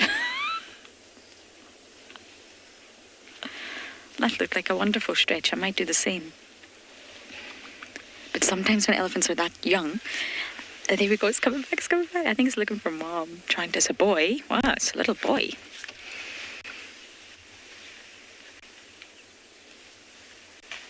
Look at that back leg.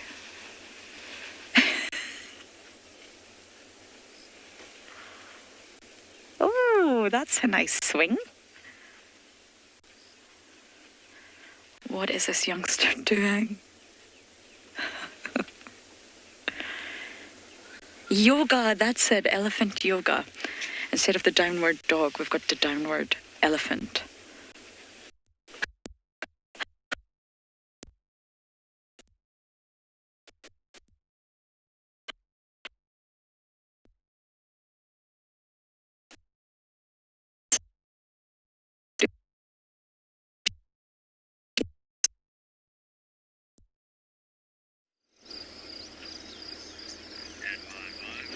Welcome back.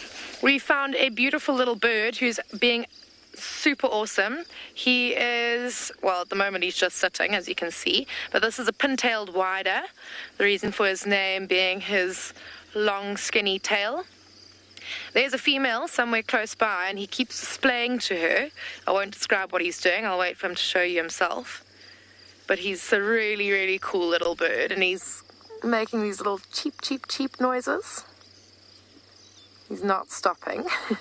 I think he's just letting that female who's feeding quite nearby, you can't see her, she's down in the grass. But yeah, he's just making sure that she is fully aware that he's still around. He hasn't gone anywhere, and he's going to continue to harass her. He's so beautiful. See how he's kind of bunched his feathers up a little bit against the cold. And that beautiful bright orangey red bill against that stark black head. He's just stunning. And very cool as well about these little birds is that he looks absolutely nothing like that in non-breeding season. So at the moment is breeding season, that's why he's making a noise, and that's why he's displaying to this female, which he hasn't done for you yet. I'll point it out when he does start doing it. But yeah, he looks almost exactly the same as the female when he doesn't have his breeding plumage. So I hope that the female does show herself in a moment so that you can see what he usually looks like. And with birds, the female does often look a little bit more drab in comparison to the male. He's the one who has to look all pretty and flashy to attract her. And lots of birds will just have their same plumage the whole year round. But widers specifically, they all change plumage. So he'll actually lose that long tail. He won't even have that long tail. He'll shed that. I think that I'm going to get my bird book out, because if he's just sitting there, then I might be able to quickly show you. Oh, there you go. So that's his display. So he's displaying now. Oh, and there's the female he's just chased. Oh no, I think they're flying off now. Okay, let me find in the book so that I can show you what he normally looks like.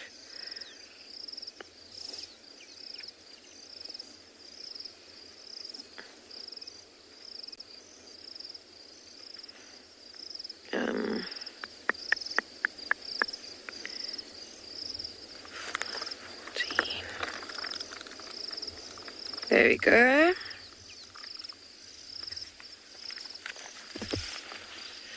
So, that's him over there. You see that's the transition plumage, so he's just starting to get his long tail. And then that's the female in breeding, and then that's the male in non-breeding. So male and female in non-breeding plumage, that's what they look like. So, I mean, you can see from that to that is completely different. Very, very cool, though, that they change so much just to impress the female. And then you can see the other widers also all pretty much the same. So the long-tailed paradise wider and the shaft-tailed and the broad-tailed all lose their plumage in non-breeding season. And Renee, yes, very, very, very cool-looking bird.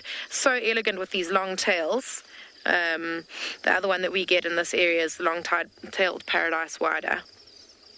But yeah, very, very beautiful birds, and I'm glad that I got to show you a first, Renee.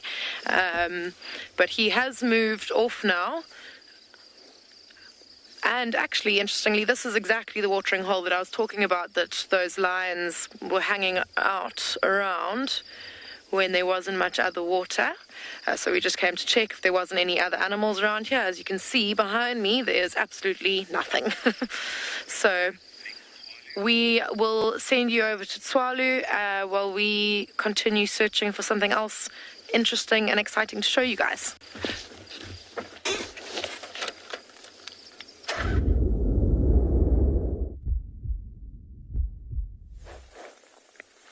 Well, good luck, Kim. Something very funny looking, and something that is in full display at the moment is this wonderful and very unique fruiting body. Look at that. If I could have pulled the wool over you folks' eyes, I could have said this is an alien's egg deposited last night under the cover of darkness. This is the lovely and very unique fruiting body from a plant, a creeper, called a Gemsbok cucumber. And from its sphere and very spiny appearance, you can see that it is unlike anything else out here or anything else we have looked at. So using the fruiting body is very, very distinctive in order to recognize this lovely plant. It is a creeper, so just like we've been looking at creepers dominating the area right now and creating lovely ground cover, but also providing a lot. So if you look at the flowers, providing a lot of essential and important elements for animals, but then also things like this also would provide in the upcoming months very important water for a lot of animals. So looking at its structure, you can see it's a creeper. One way and how we can recognize it, we can see this beautiful fruiting body. This is still fairly young. They are green when they are young, and as they reach a ripened state, they turn almost like a pale off-white, yellowy color. And then we can also recognize the plant by its, if I come very close here with the mic, listen to this. There is a lot and lots of tiny little hairs. I'm going to turn it here for you, Morgan, that basically line the entire leaf. And you can see the leaf has a palm-like structure. 5 petals coming off, 1, 2, 3, 4, 5. So another way in which we can recognize this lovely plant. Leaves are very important to recognize certain family groups. So a lovely plant and something that's very unique out here. If you think about seed dispersal is very, very important. And plants have come up with ingenious ways in order to disperse one's seeds. So if I had to cut this open, there would be, and obviously I'm not going to, so if I cut this open, you would find that it's got fleshy content within inside it, but very, very watery. There's a lot of moisture locked within these fruiting bodies. And then there will be lots of seeds. And what is happening here is that this plant has created this beautiful fruiting body with the hopes that in the drier periods when water becomes a bit scarce, that an animal will consume this. Things like a porcupine or baboon, and humans even. We can eat this through the ripe phase. But if you think about it here, the attractive note is the water. The attractive point of reference is the water within inside this fruiting body. So once an animal opens up, this fruiting body consumes the moisture, the life-giving moisture at a certain period. The seeds are consumed, and then when the animal moves from this place, point A to point B, for example, seeds are then dispersed. And if you think about vectors and animals, plants have very, very specialized tactics in order to disperse seeds. So when it is not ripe, Steve gave us a wrap on how to extract beautiful elements out of plants. So when this plant is not ripe, you can actually test it, and there is ways in which one can test plants to see if they are poisonous. First and foremost, you've got to be very, very careful, folks. Don't just go and eat any plants. Same as mushrooms, edible flowers. Be very careful and obviously do a lot of research before doing so. But if this plant is unripe, one would obviously taste it. It would have a burning sensation to it on the lips. One way in which I like to test if a plant is poisonous is cutting it open and then applying a bit of the moisture or the juice on the inside of my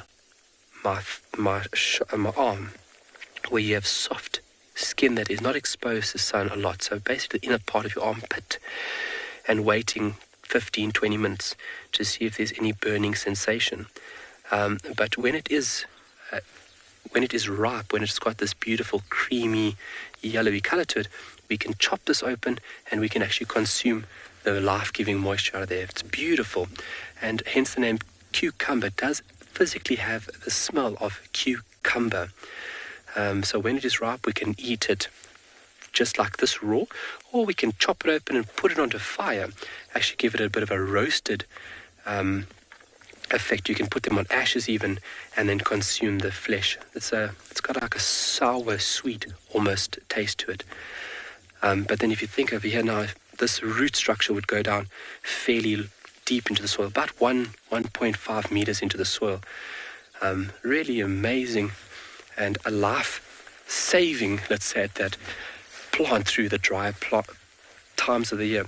So looking at this plant, this is very unique, and what we're going to be looking for in the next few days is something called the Tama melon. So this is very unique and very important for moisture. But a Tama melon is a fruiting body about yay size. This would get a bit bigger when it's ripe. It would almost double in size and is obviously very distinctive.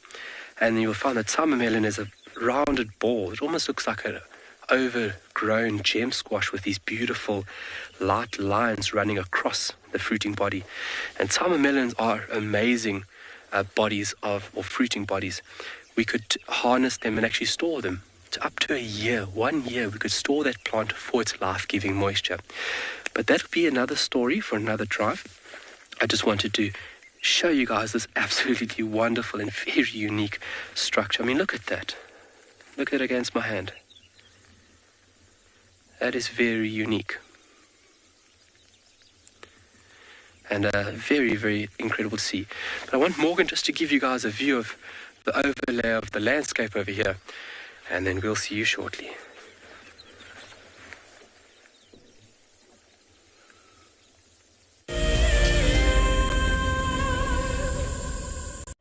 Do you dream of traveling to a far-flung wilderness location where life continues as normal? A place where you can escape to nature and breathe. If you become a Wild Earth Explorer, then this could soon become a reality. Subscribe today and stand a chance to win regular travel prizes. Wild Earth Explorers, it's in your nature. This is a battle of two great carnivores of the African wilderness. Whew. Whoa! You don't want to be under those jaws. Definitely, this round goes to the lion. Look at that. Fantastic. Expect the unexpected here on Wild Earth daily. Welcome to my car. This is Wendy, and she's my favorite. She would love to have your name engraved on her so you can be with her every single time she goes on a safari here in Djuma. If you become a Wild Earth Explorer, you will have the opportunity to buy an engraved tag which we will attach to her. We will make sure to send you a digital picture to show you exactly where you are sitting on her. You will have front row seat in every single sighting. Hi, I'm Mike Anderson, and I come to you live every day from Eco Training Pridelands Conservancy in South Africa. The wild animal I think is most underrated. I think buffaloes are the most underrated. They're so tenacious and ferocious, and also very, very protective of each other, which I find incredible. You know, sometimes people think of the big five, they just think of lions and leopards and other big animals, but I think buffaloes are pretty underrated. Catch up with the guides daily here on Wild Earth.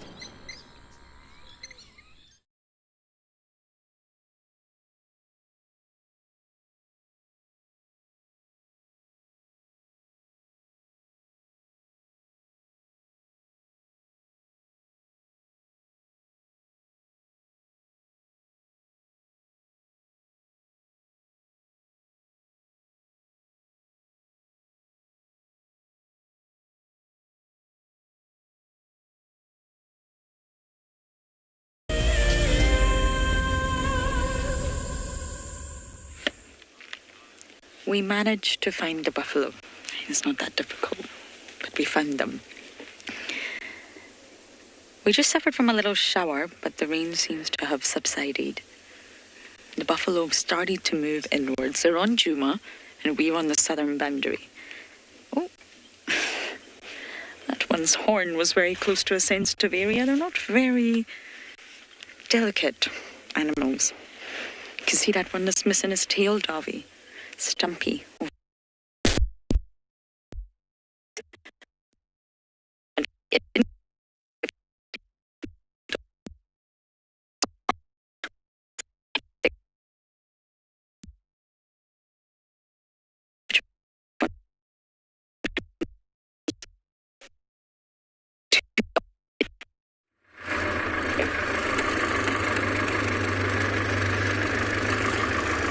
All right.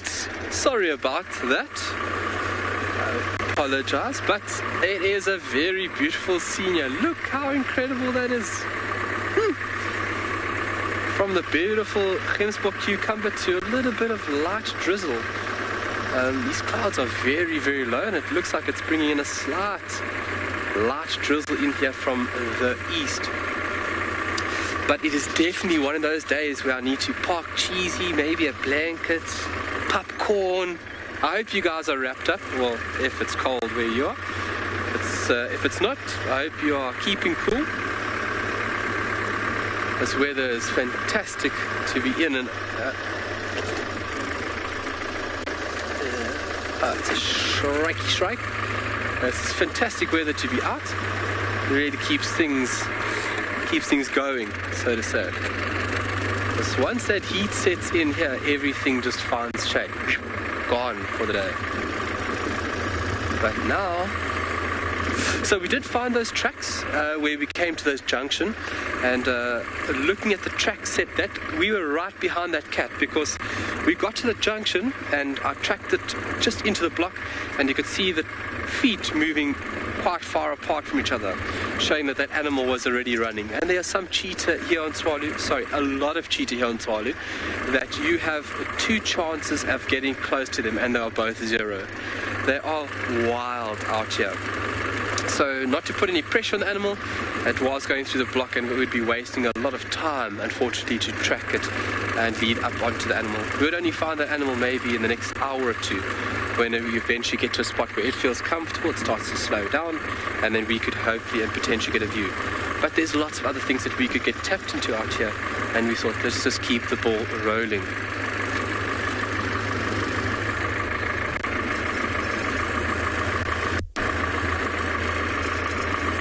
Safari live in the mist. Lovely. Nice and cool on the face, and the smell of that light rain coming down. A very, very strong sour odor from the sour grass around me is just filling my nostrils.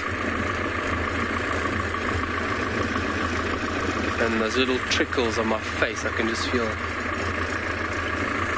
It is super right now, and a very unique view of Tswalu.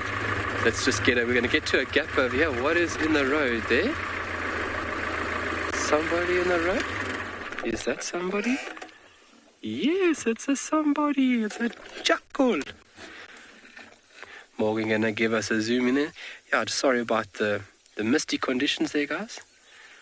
But there's a jackal looking at us. It's quite a young chap, quite a young individual. You can still see the face looks young. With animals, you can see just by the general appearance of the animal. Old animals would look a little more defined. Their hair would be darker. Where this chap, you can see this individual, the face looks young. So showing me that it is a fairly young individual. You can see the ears projected towards us, trying to understand what is our next move. I'm going to do a little grooming. I've got a lot of respect for these animals. I think in my guiding career I've realized more and more and more that they are super animals. And I've had some very special sightings with jackal, from jackal pups to jackal trying to catch young springbok, jackal catching birds, and then a lot of jackal on a carcass. I've been in a sighting where the wild dogs took down a kudu female, a cow, and after that there was about 20 or 25 jackal on this carcass, and the behavior, what I got to experience, was incredible. So all these individuals trying to show dominance. So what they do is they do a display referred to as pilo erection. So basically the back mantle or the crest mantle of the animal, the hair actually physically standing upright. And also the vocalization, showing of teeth, snarling and growling. It was really incredible. But while we keep tabs on this lovely little animal, let's send you over to Pridelands to say hello.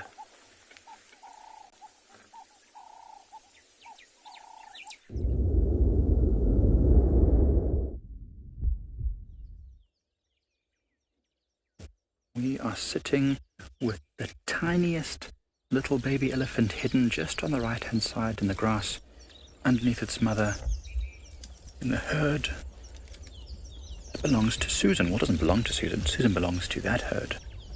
A wonderful day, nice and cool. The wind has finally died down, about 20 degrees, and lots of elephants have come out of all the places they were hiding after the wind, all making their way down towards Ndlovu Dam. But we're just going to wait here and see if this young elephant comes out from behind its mother. Hi everyone, my name is Mike Anderson. Behind the camera is Gert, and you've joined us at Eco Training's Pridelands Conservancy. We are enjoying the weather today. I'm really hoping that this tiny little baby comes out from behind its mother, because it's so small. I really think it's a newborn. It can't be much more than a couple of weeks old at the most. Oh, there's our comms with the FC.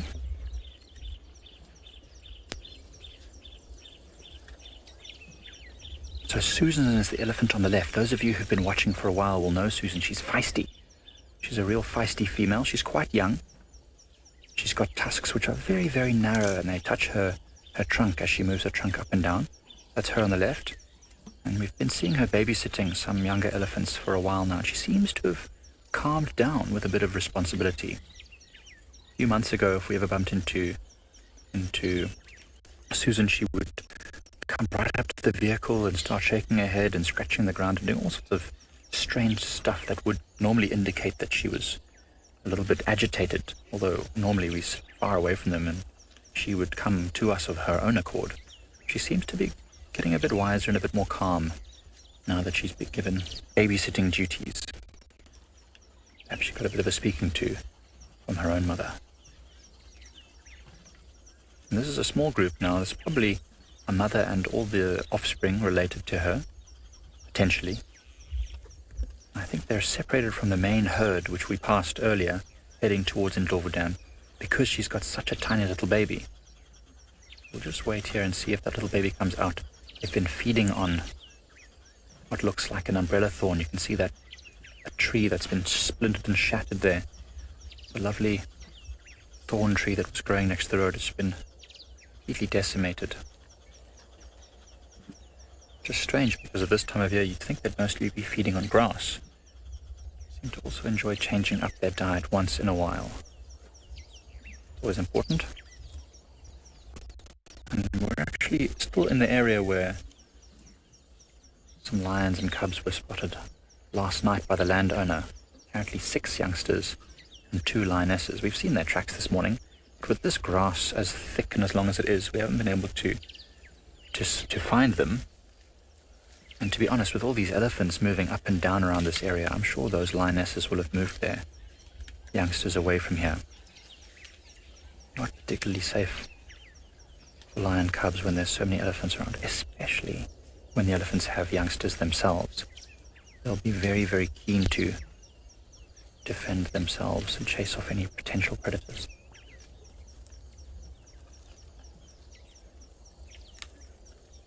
These elephants have been in a mud wallow earlier as well. You can see they're covered in splashes of mud. All the rain we've been having, there's mud wallows everywhere. So they literally just walk. There it is. There it is. They're just seeing the back of it. You see how tiny that is? Oh, there it's hiding again. It's literally so small. It doesn't even go up to the mother's knees. It's so cute. And this elephant that's in the middle there is also quite a young one. Probably around 3 or half past 3. 3.5. So it's also quite a small elephant, and that other one dwarfs in comparison. I really hope it makes another appearance. It really is a cute little elephant. Now Susan, that elephant there, is peeling bark off of this little stick that she's carrying. She's using her trunk and tusks very deftly. We can't see it now. She's literally peeling off bits of the outer bark to feed on. Oh, there's the baby again. There's the baby. Just coming out. It doesn't really know how to use its trunk properly. Smelling everything. Wondering what this whole new world is all about. Oh, don't fall over. Oh, that's not even weeks old. That's days old. If not younger. See, look how it can't even use its trunk properly yet. No wonder this group is so far behind the rest of the herd. There's no way this tiny baby could keep up.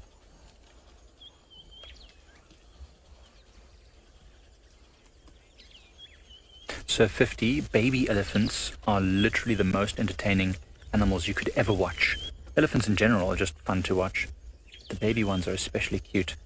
Always flopping around and falling over and playing. The only thing which might match it is young baboons and monkeys. They're also incredibly fun to watch. But look at this baby elephant. It's just literally sniffing everyone. I want to know who all these people are, all these other elephants are. Very, very great to see the next generation of elephants on Pride Lands. And there's so many elephants on Pride Lands. Just adding to the total number. Okay, so it looks like some of these elephants might start to make their way down the road towards us. Interesting to see how young Susan reacts to us, especially with this tiny little elephant here. Now we're going to sit very quietly and not move at all. We don't want to disturb them by starting the engine, especially with a tiny baby. Oh, never mind, false alarm. That one was just coming for a better piece of grass or a stick. I'm just saying, Susan has a very angled forehead, very flat on top. Very easy to tell that she's a female.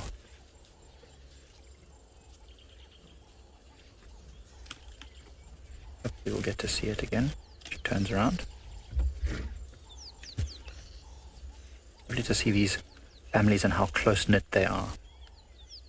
Almost always touching each other as well. Look at that tiny little thing. What you doing? Is that your mother?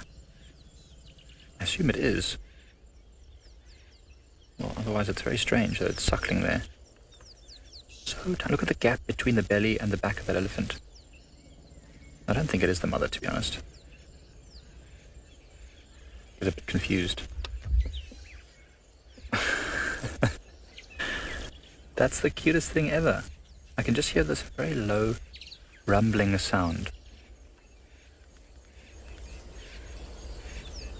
Amanda, animals tend to be much more wary when they've got very, very young babies. Not necessarily aggressive, but certainly they're more likely to take action if they feel threatened in some way.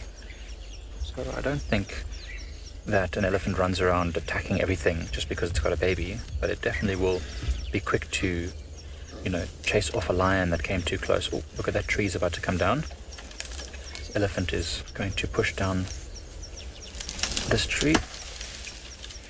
Look how it uses its tusk. Wow. Amazing.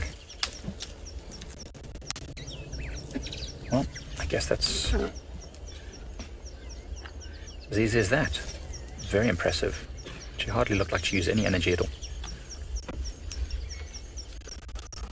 Even surround that baby. And this is typical. So Amanda, you're saying, are they more aggressive? Not more aggressive, but definitely more protective. So you see how they all stand close together like this on either side of this little baby, flanking it, not allowing it to move too far away in case it stumbles too close. As I said, there's lions around somewhere here. So they probably have smelt them at some point, and so they know. Be very careful.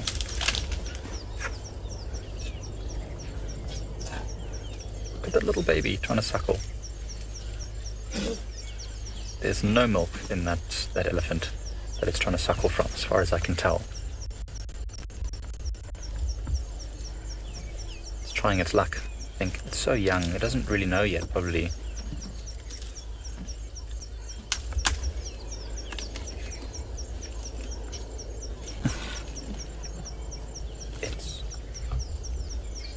So small, I reckon I could pick that up under my arm and just carry it off. Cutest little thing ever. Look how fuzzy it is as well. Elephants are like all mammals, covered in fur, which is clean. Patricia, it all depends on the individual, to be honest, but it can be a couple of years that an elephant could suckle.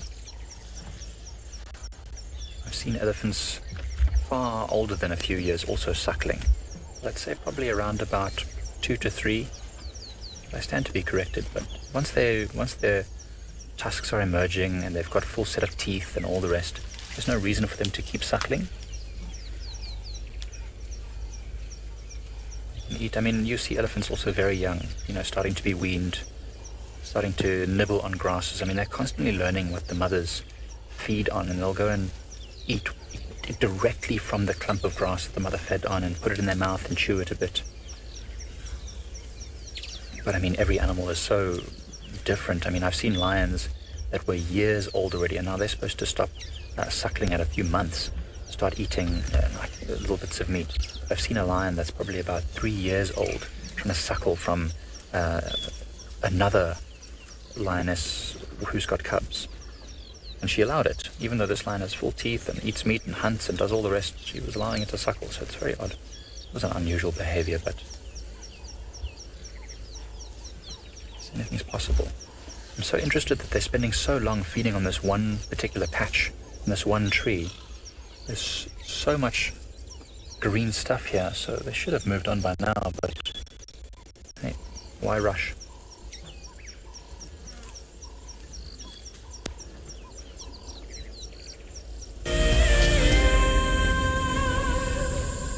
This is Rusty. He's my favorite vehicle, and we've been through all the good times here in the bush. Now, if you feel a connection to Djuma Game Reserve like I do, then we have a fantastic opportunity for you. You can have your name engraved on a brushed metal plaque just like this one, and we will attach it to Rusty so you can always be with us on safari in spirit. We will even send you a digital photograph once your plaque is mounted on Rusty. Spaces are limited, so grab your spot now. What fascinates me most about the animal circle of life is the intricacies between the large and the very, very small. I mean, it's very easy to go out there and find the large.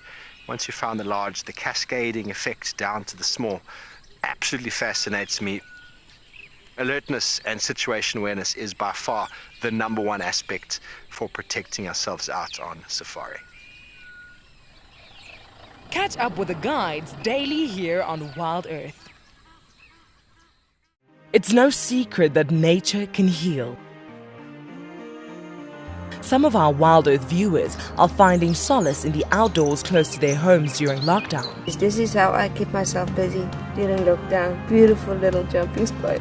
I love walking in the open spaces near my home. Provides a moment of peace in a crazy world. This is my fire escape with some of the birds I get to see. That's what it's like in New York City during lockdown. Being in nature helps me to cope with the challenges of life and helps me to be humble and grateful. It's magical watching everything turn into a winter wonderland as the snow softly falls. Been doing lots of walking, dog walking, outside at parks. This is my Ridgeback Drake. Our little slice of paradise is a provincial park called Hopewell Ross. Connecting with nature is critical to stay positive during these tough times. Wild Earth encourages you all to find time to escape to nature. There is clearly something in the vicinity around you that's drawn their attention. Yes, that meerkat in the tree is just the coolest of cool meerkats. But watch how he battles when he comes down. That would be like me climbing a tree, just better. Expect the unexpected here on Wild Earth daily.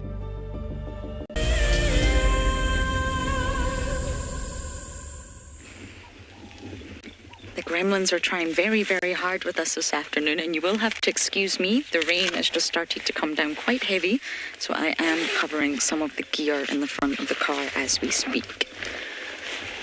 There we go.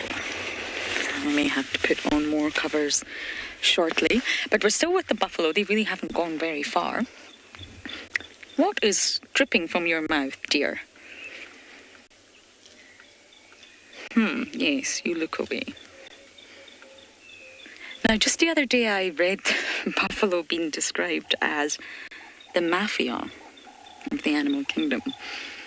I thought, wow, I've never heard that description before. And they linked it to the buffalo's steely gaze and unnerving demeanour. And that's how they're linked to being the mafia. I'm not too sure I enjoy that one. But they definitely are. Your heart does skip a small beat when you come across a large herd of buffalo. They're powerful, powerful animals. So large in size. And of course, unless you find some lone dagger boys, there's always so many of them. And they do just stare at you. The part about the gaze is correct. But it's their hearing. Look at those large ears. Yes, they hang low, but they're very large. And their sense of smell that they really rely on. So although they see you approaching when you're driving up the road, they all sort of erect their ears, the cartilage, and open up their nostrils, and you can see that they're trying to smell you and hear you rather than rely on what they're seeing, if that makes sense. I think it's really interesting when you're first learning about an animal to understand what senses are they relying on, how are they understanding their environment. Are they tactile, are they chemical, are they auditory? And with buffalo, they do have good eyesight, but that's not their primary sense. It's not even their secondary sense, to be honest. They're relying on their ears and their very, very strong sense of smell. Especially during summer. There's no way they would see a lion coming when it's this thick. Then they would smell. They would smell first. They would hear movement first, although lions are very silent, before they would see. It's too thick for them to see, and that's exactly why they've evolved to rely on their sense of smell.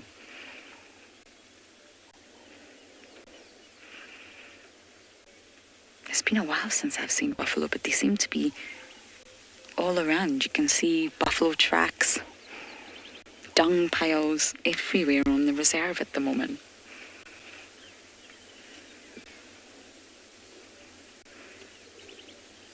They don't look too overjoyed about being wet, though, I must say.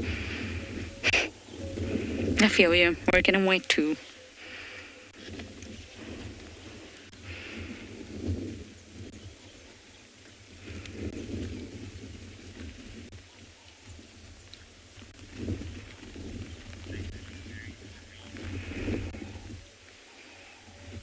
I was saying they look very serene. They do look very relaxed. We actually spotted them earlier, but we left them and they're in the exact same spot. They haven't moved very far. There's lots of youngsters. There's a very young one somewhere at the back. It's very fawn in colour and really, really small. Mothers will generally give birth within the herd. She may get left slightly behind because she's attending to the calf that she just gave birth to, but it takes the calf about 10 minutes to be standing on its own 4 feet, if you like.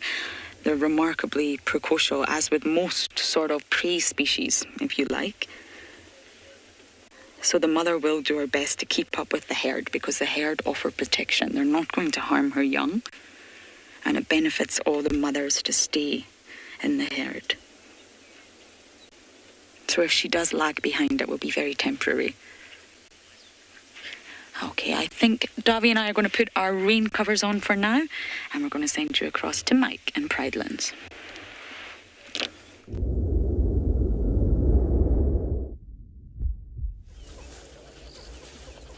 As you can see, they've come a lot closer to us. This youngster is just investigating us, and the other baby elephant just behind it with the mother. So we're not going to move, and we're going to be quite quiet for a moment.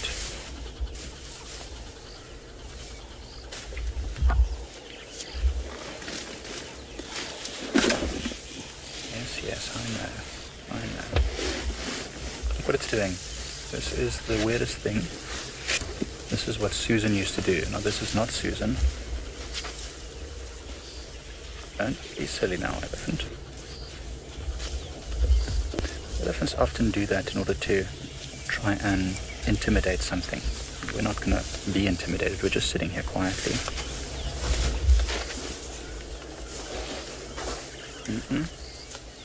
Don't be silly. Hey, elephant.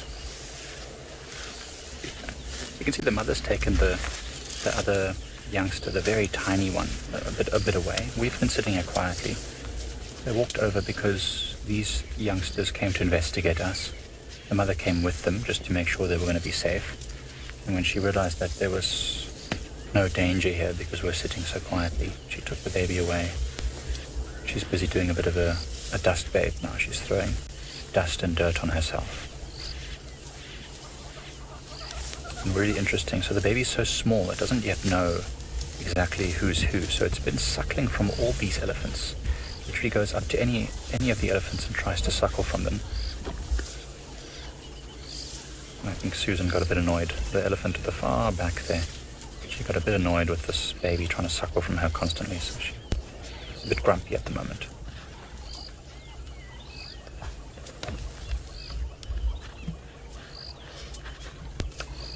Amazing. Gert was saying, because this tiny little baby elephant is so fuzzy, it's even difficult to try and focus the camera on it because the camera can't understand this fuzziness around this elephant. It can't find any sort of sharp edges. So interesting. Covered in this dense black fuzz. Now, interestingly, they've all gone back to the tree where they were. They just came to say hi or to investigate us. And they've all gone back to that same patch of grass and tree that they were eating before.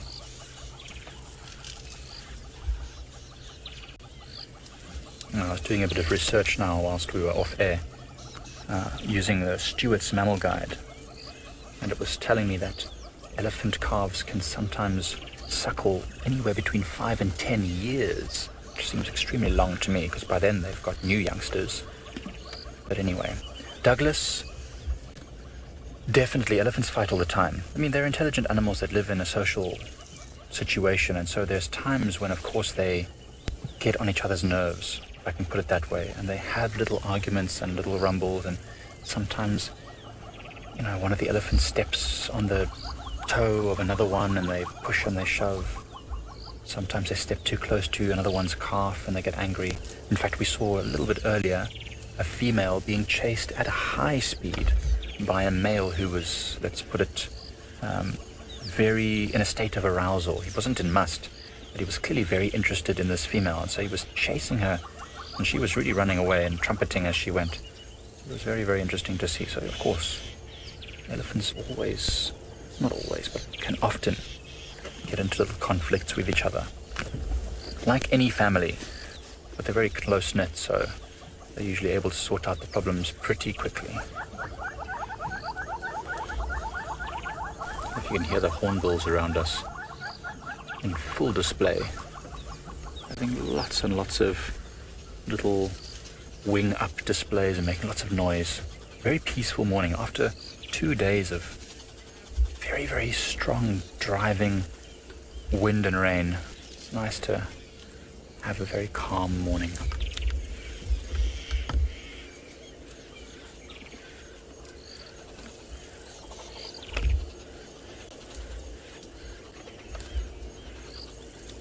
Nothing quite as peaceful as watching elephants feeding. Craig, I don't think that bulls ever stop mating. I mean, I guess it all depends on their condition. I mean, if an elephant is in fine condition and he's 60 years old, it could try and mate, I suppose. If it was in poor condition, it might struggle to mate because it's a very energetic process. I mean, I think they will try and mate as long as they can. I mean, as long as they're the strongest elephant around and they're physically able to mount the female, yes, it could mate at any age. But I've never really looked that up. I've never really tried to find that answer, so it'd be a good one for me to find out. What age do elephants stop mating, or males? Well, we found out recently that elephants, I mean, I guess it also depends on where you are, but elephants can be a lot younger than you think. I mean, that massive elephant bull, Ezulwini, which we saw a few weeks ago with those massive tusks, we were all thinking that elephant must be in its late 40s, but it's not even 40 years old yet. It's like 35. And then Kumo, the other large elephant, who actually we haven't seen recently, well, not for a long time actually. We always used to think he was also probably in his early 40s, but that elephant's not even 30 yet. So it's incredible how big they can be and they'll be fairly young. So there's only Susan left now. The rest of the elephants are all moving down into the drainage line. Just Susan left feeding. But she was actually the only elephant that didn't approach us, which is quite interesting. Normally she's the ringleader of any nonsense. Perhaps she doesn't want to do it while her mother was watching, or whatever elephant that was. I find that she comes to say hi just now.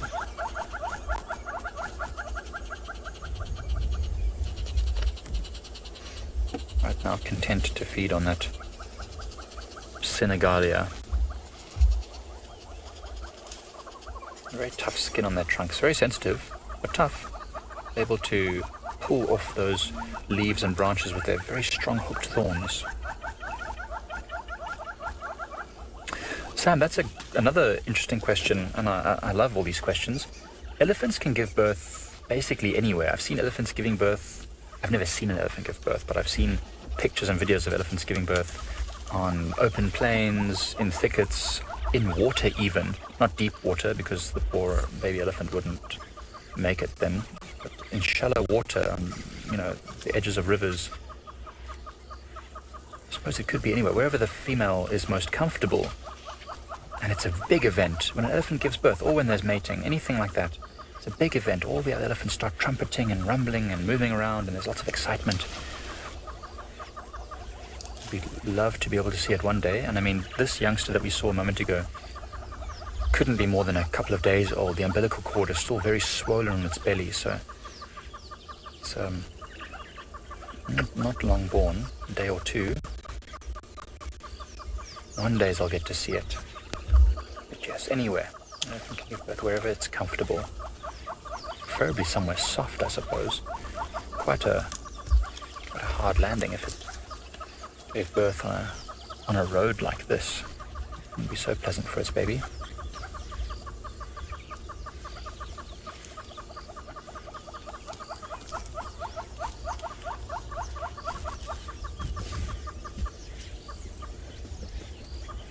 Absolutely love to see Susan. Susan, I hope you come and visit us at the camp, though. You need to meet the new students.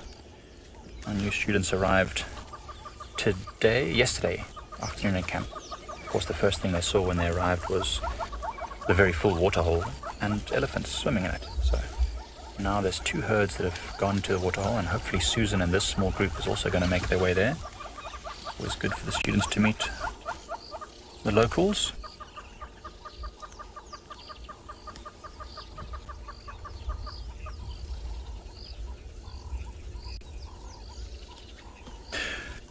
Kim, you know what? Susan is not like other elephants that I've ever seen before. She's acting like a normal elephant now. A normal elephant, I should say. Not really. Who's normal, right? But she's been very, in the past, coming up to us and spending time with us and displaying and doing all sorts of strange stuff. At times we've had to be strict with her. But, now she seems to have been calming down and acting more like any normal wild elephant.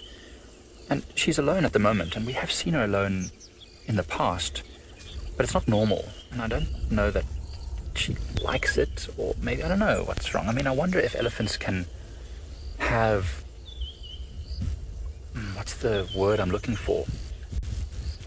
Like different psychological states of mind. I mean, certainly they can, they're very intelligent, so perhaps she's just going through a phase now where she likes to be alone more. I mean, we saw her like a month ago, and she was far away from all the other elephants, moving like north into another reserve, and we were very surprised to see her all on her own. But normally she's with a herd of elephants. It's normally how we see her. Sort of look for Susan's herd. I definitely think she's built differently. There's some differences in her psychological state of mind. Causes her to act very strangely. Like this elephant that was with us a moment ago that came very close and dug its tusks into the ground. That's the kind of thing Susan used to do. Susan used to dig her tusks in the ground and scrape on the floor and do handstands and all sorts of weird and wonderful yoga moves. But a few meters from the car, strangely. And we always thought, one day she's going to do something that we're going to regret. But so far she's been fairly well behaved. Makes you have to, reiterate to the students, never approach elephants very close. Let them come to you, because then they're more comfortable.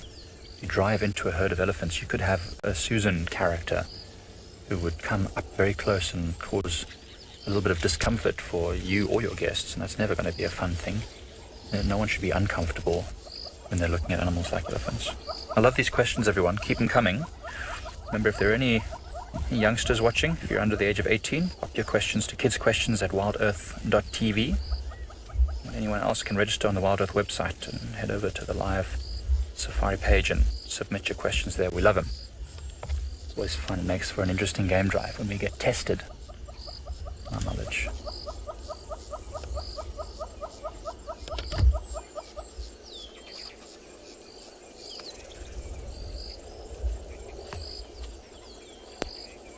Craig, that's another good question. And elephants can pick up a ton of information from their sense of smell. So I think an elephant bull could probably realize what females it's mated with by scent. and then by association maybe know which youngsters are theirs. But I think female elephants will mate with a number of males over a period of time, and so it's never going to be exactly known which is their youngster. But I don't know. I mean, maybe it is exactly known. I don't think so. I don't think they know exactly which is their offspring. I don't think they particularly care, to be honest, because bull elephants tend to be quite removed from the herds. You only see them following the herds when they want mating opportunities. That's why we think Susan was maybe alone for some time. I think she was separated from the herd by a male or some males in order to mate with her, and then she's now come back to the herd. So I don't know if a male elephant would recognize its offspring. But elephants also don't practice siblicide or infanticide. Not siblicide, infanticide. The killing of young that doesn't belong to them. As far as I'm aware, I've never known it. I mean, they might kill another elephant in a fight or by accident or in a stressful situation, but they don't go out of their way to hunt down and kill offspring that's not theirs, because they're not territorial. They don't defend an area and its resources from others. Not like lions, which will actively do that. If a lion thinks that this offspring is not theirs or knows that the offspring is not theirs, will definitely kill it if it can catch it. Elephants not so much, Craig. Good question though.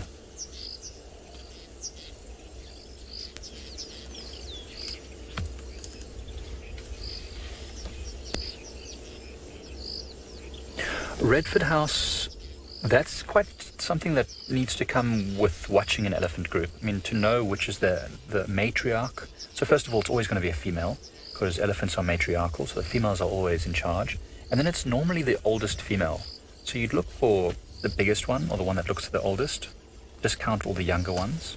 And that might leave you with 2 or 3 elephants in a biggish herd, which could be the matriarch. And then it's about watching what they do. Generally, the matriarch will lead them. And so we'll be the first one to start moving towards a waterhole or to stop somewhere and start feeding. And quite often, if you listen carefully, you'll hear rumblings, quite a lot of rumblings coming from the matriarch as she gives information to the rest of the group to tell them what to do, when to move, when to stop, when to feed. And so it takes a bit of time. And I must say, I mean, I'm not very good at it. But with careful observation over a number of days or weeks, you could pretty much with certainty say which one was the matriarch of a group. The oldest female, the strongest and biggest generally, will be the leader. They, have incredible memories, so it's important that the oldest female is the leader, because she'll know where historically there might have been water or good feeding or a dam, in a drought time, or a river. Because remember, this is an open system. Pride Lands is attached to the Kruger Park, open, no fences. And so when there's droughts, elephants know that there's water at Pride Lands, or at least they will now know that there's water at Pride Lands. And so in a drought in 30 years' time, elephants will have passed that information on, and so you'll find elephants coming to Pride Lands, right to our camp, right outside the eco-training camp, to get to the water there, because there's no other water in this whole area.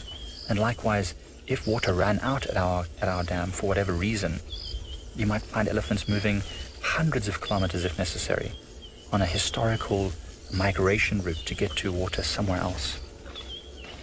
And they do it often in the places like Botswana, which go through immense dry seasons. I mean, it's a desert. Botswana is mostly the Kalahari Desert, so animals move huge distances. Well, we're going to watch Susan a little bit longer and then probably make our way down to Ndlovu Dam to see if the rest of that herd has arrived and is swimming. In the meantime, send you over to another live safari.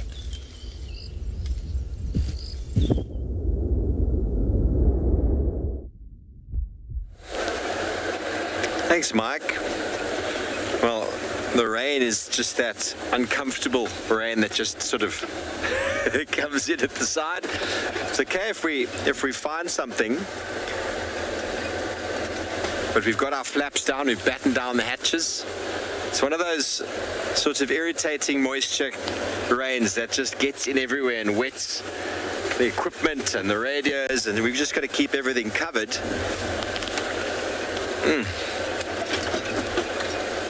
everything is hiding. We had some very fresh leopard scat though, but the ground is so hard we couldn't figure out exactly which direction she'd gotten to. I was trying to guess by the way that the poo had fallen. I was doing a little bit of the pinch is that way, and so she must have gone that way, but I've also seen leopards pinch and the flops over, so couldn't find a track. Those impala that you last saw us with, that's where we found the scat, so they were sort of still jumpy as we indicated last time you saw them, but we weren't able to find anybody. But that's all right. Carry on.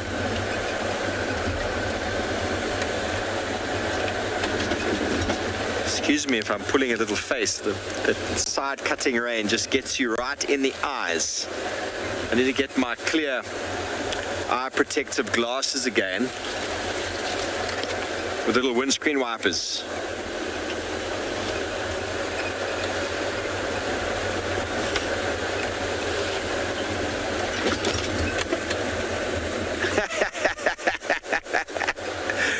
Jerome, what a question. What a question. Okay. This is going to require some... Ooh, we've got some birds in the road. Look at that. Look like some... Are they corehorns or are they bustards? They look like corehorns to me. A red-crested corehorn. There we go. That's wonderful. If they turn, we'll see their belly. They look like two corehorns. They might even be a mating duo.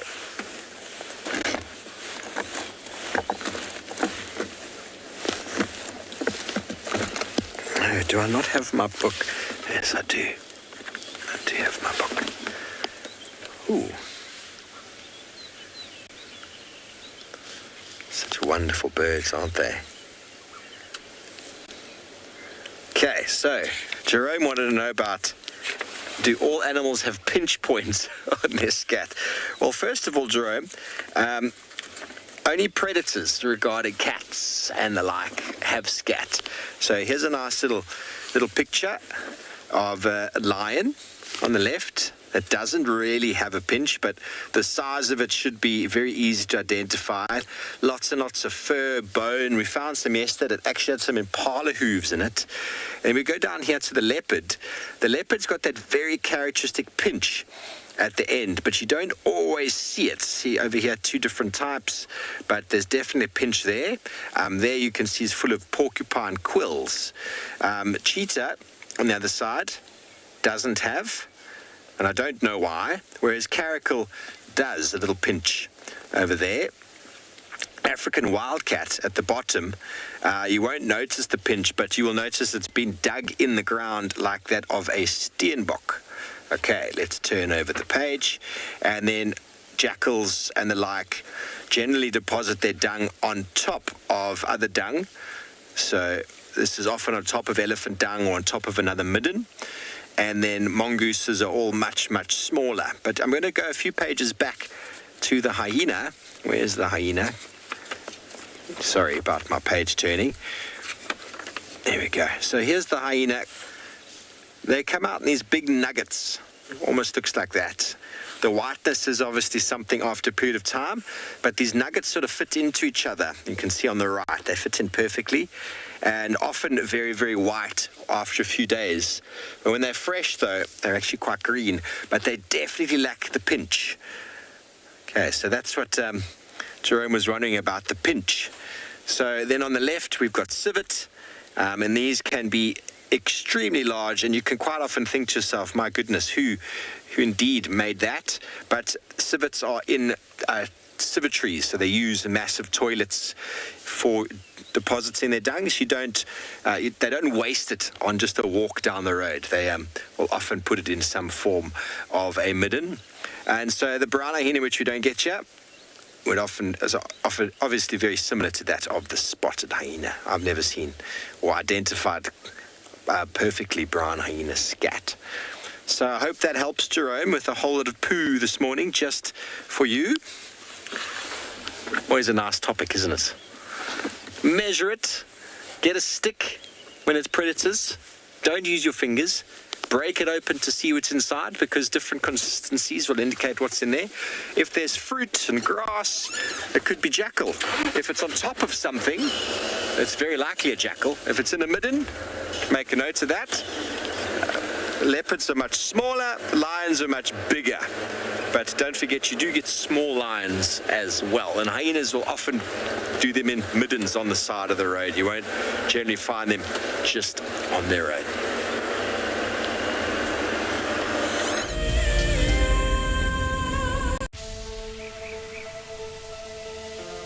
How insane is that animal? This is out of this world. Fantastic. Good, Mama. Wow, what a way to start off. It's just such an incredible privilege to be out here. It just keeps on delivering. There you go, there you go. Heart is pumping right now. 3, 2, 1. You are live, you are live. Look at this, everybody. We've got a live kill.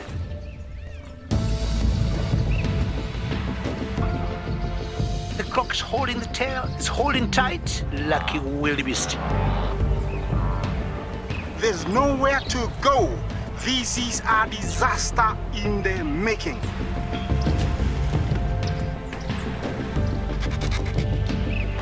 This is the first leucistic zebra I have ever seen in my life. Oh, here comes a lion. Run, little guy. Go on. Something that I have never seen before in my entire life that you are now watching live. My heart is in my mouth, everybody. Look at this. It's gonna make it. It's going, it's going.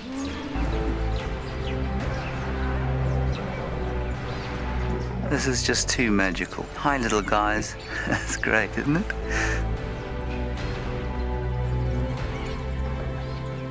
Has it just pretended to be dead? That is the coolest thing I've ever seen. Look at that.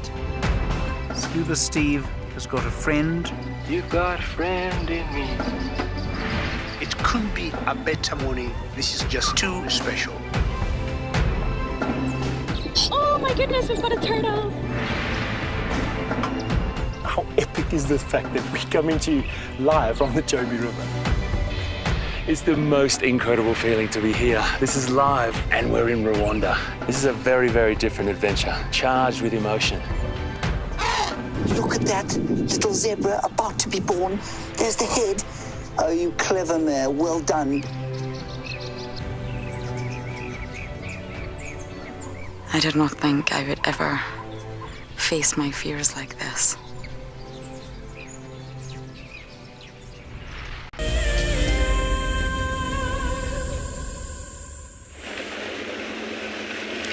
We have just been having the most incredible elephant sighting. 4 youngsters on top of one another, what I would only describe as a pile-up. Have you ever been in a pile-up? I have. It's not so fun, especially if you're the small one, but that's the only way I would describe it there. Oh, it was hilarious, but they've all ventured off. I'm not here. We've still got a view of some of them. Wow. This is an unusual elephant dung. Do you see that, Davi? Not only is it filled with marulas, it's the colour. I think this individual has actually had too many marulas, hence the colour of the dung. Not so pleasant. Someone has an upset tummy. I'm not sure we're going to get the best views of these elephants, I'm afraid. The female, I'm not going to say matriarch, she was a large female, she's definitely a mother. But as Mike mentioned, you can't just determine the matriarch straight away. Was just grazing. And the 4 youngsters were just having the time of their lives.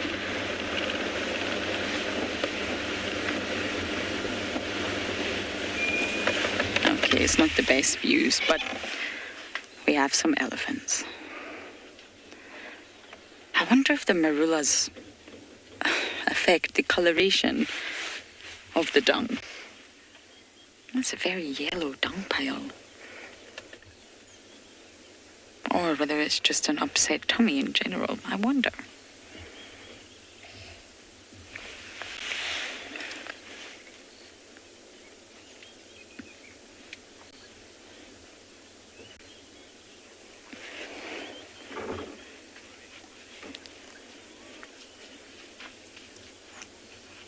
Lisa, you're asking, do elephants keep growing?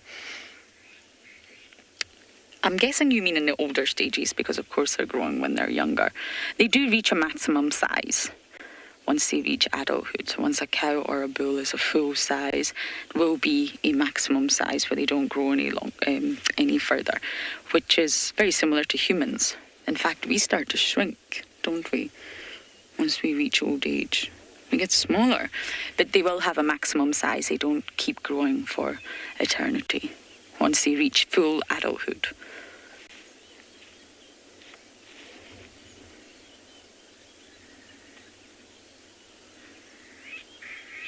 This might be the last few views.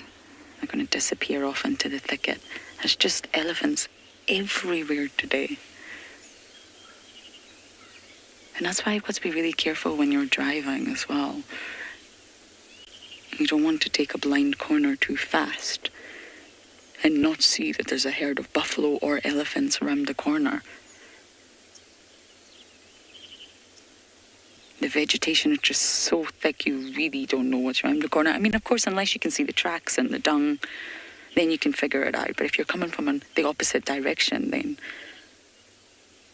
you may not know what's there. Let us go forward and see if we can keep up with this herd.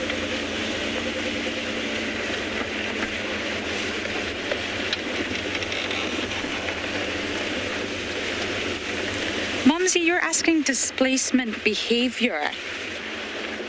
Oh, someone's smelly. Abby, can you get this little one from here? This youngster. Yes, many organisms. I would say, I think I can only possibly touch on mammals here. But most mammals will. If there's any sort of or upset from another animal, of course that will affect their reaction. Talk about elephants, they can maybe or upset that there's a predator nearby. They can maybe smell the predator, they can maybe hear the predator, but they can't see it, so they start to get a little bit and then they can take their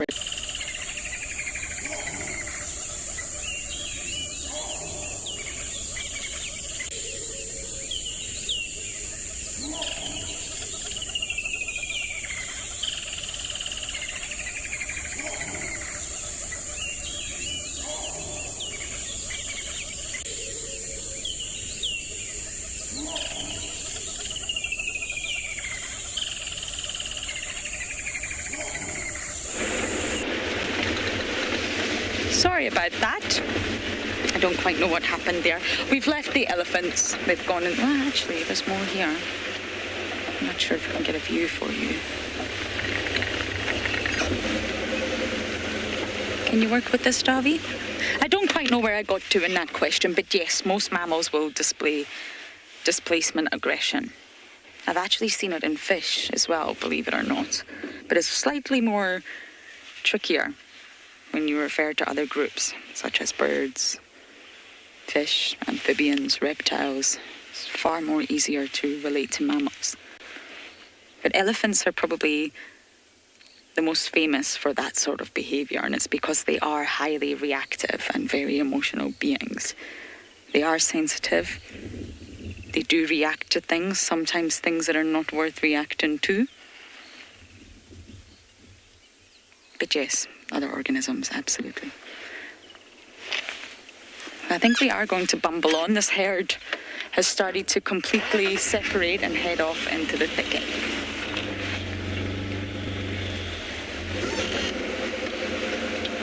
I'm going to be very, very cautious in my driving due to the fact, if I can drive, that is.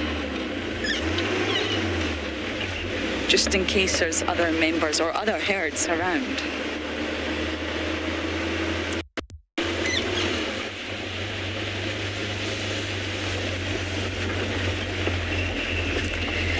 Natalie, we don't track our elephants. We don't really know what elephants we're looking at. In order to do that, you have to set up quite a robust scientific with lots of integrity. Now, of course, we do recognise Daryl, we do recognise Short Trunk. I think the female had a short trunk. Do know Fang, but this is because they've got really easy sort of features to identify them with. So then you can recognise the herd. But otherwise, actually quite dangerous, and it goes against the rules of science, if you like, to just assume that you're seeing the same herds, unless you can identify them. If there's cannot assume. Assumption is definitely not what you want to do out here. But elephants move. They're highly mobile. They're not territorial. So they will come and go. They move with the water. You can actually control the movement of elephant populations by closing water points. That's one of the conservation efforts out here. If there's maybe been too much damage to an area, there's just too many elephants in that area, you can close off a water point in winter, that is, and the elephants will gravitate towards other areas with water points. So we don't know. There'll definitely be new elephants coming into the area. There's probably the same elephants coming round and round. That's the matriarch's role.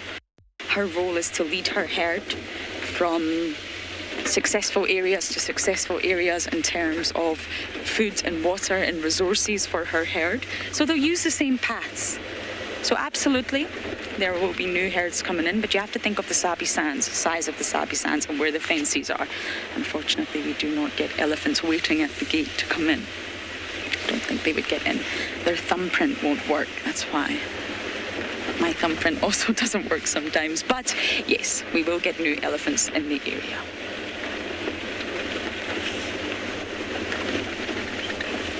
There's just elephant dung everywhere.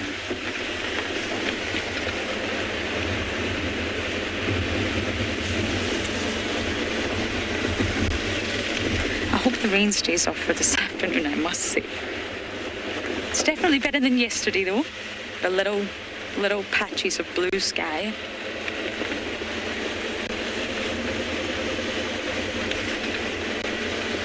Did you get that name, Darby? Tato. Tato, you are 7 years old. It is wonderful to hear from you. I'm very glad you are watching our show. And you're asking, do they have a favourite food? Well, I guess they do. In a very general way, especially in summer, elephants prefer to eat grass, especially long, delicious grass. And if you see, the grass is just everywhere.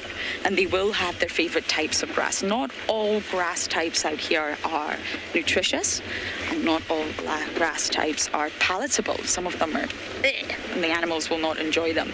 So they will have their favorite type of grass. They also do browse. They also pull leaves of trees.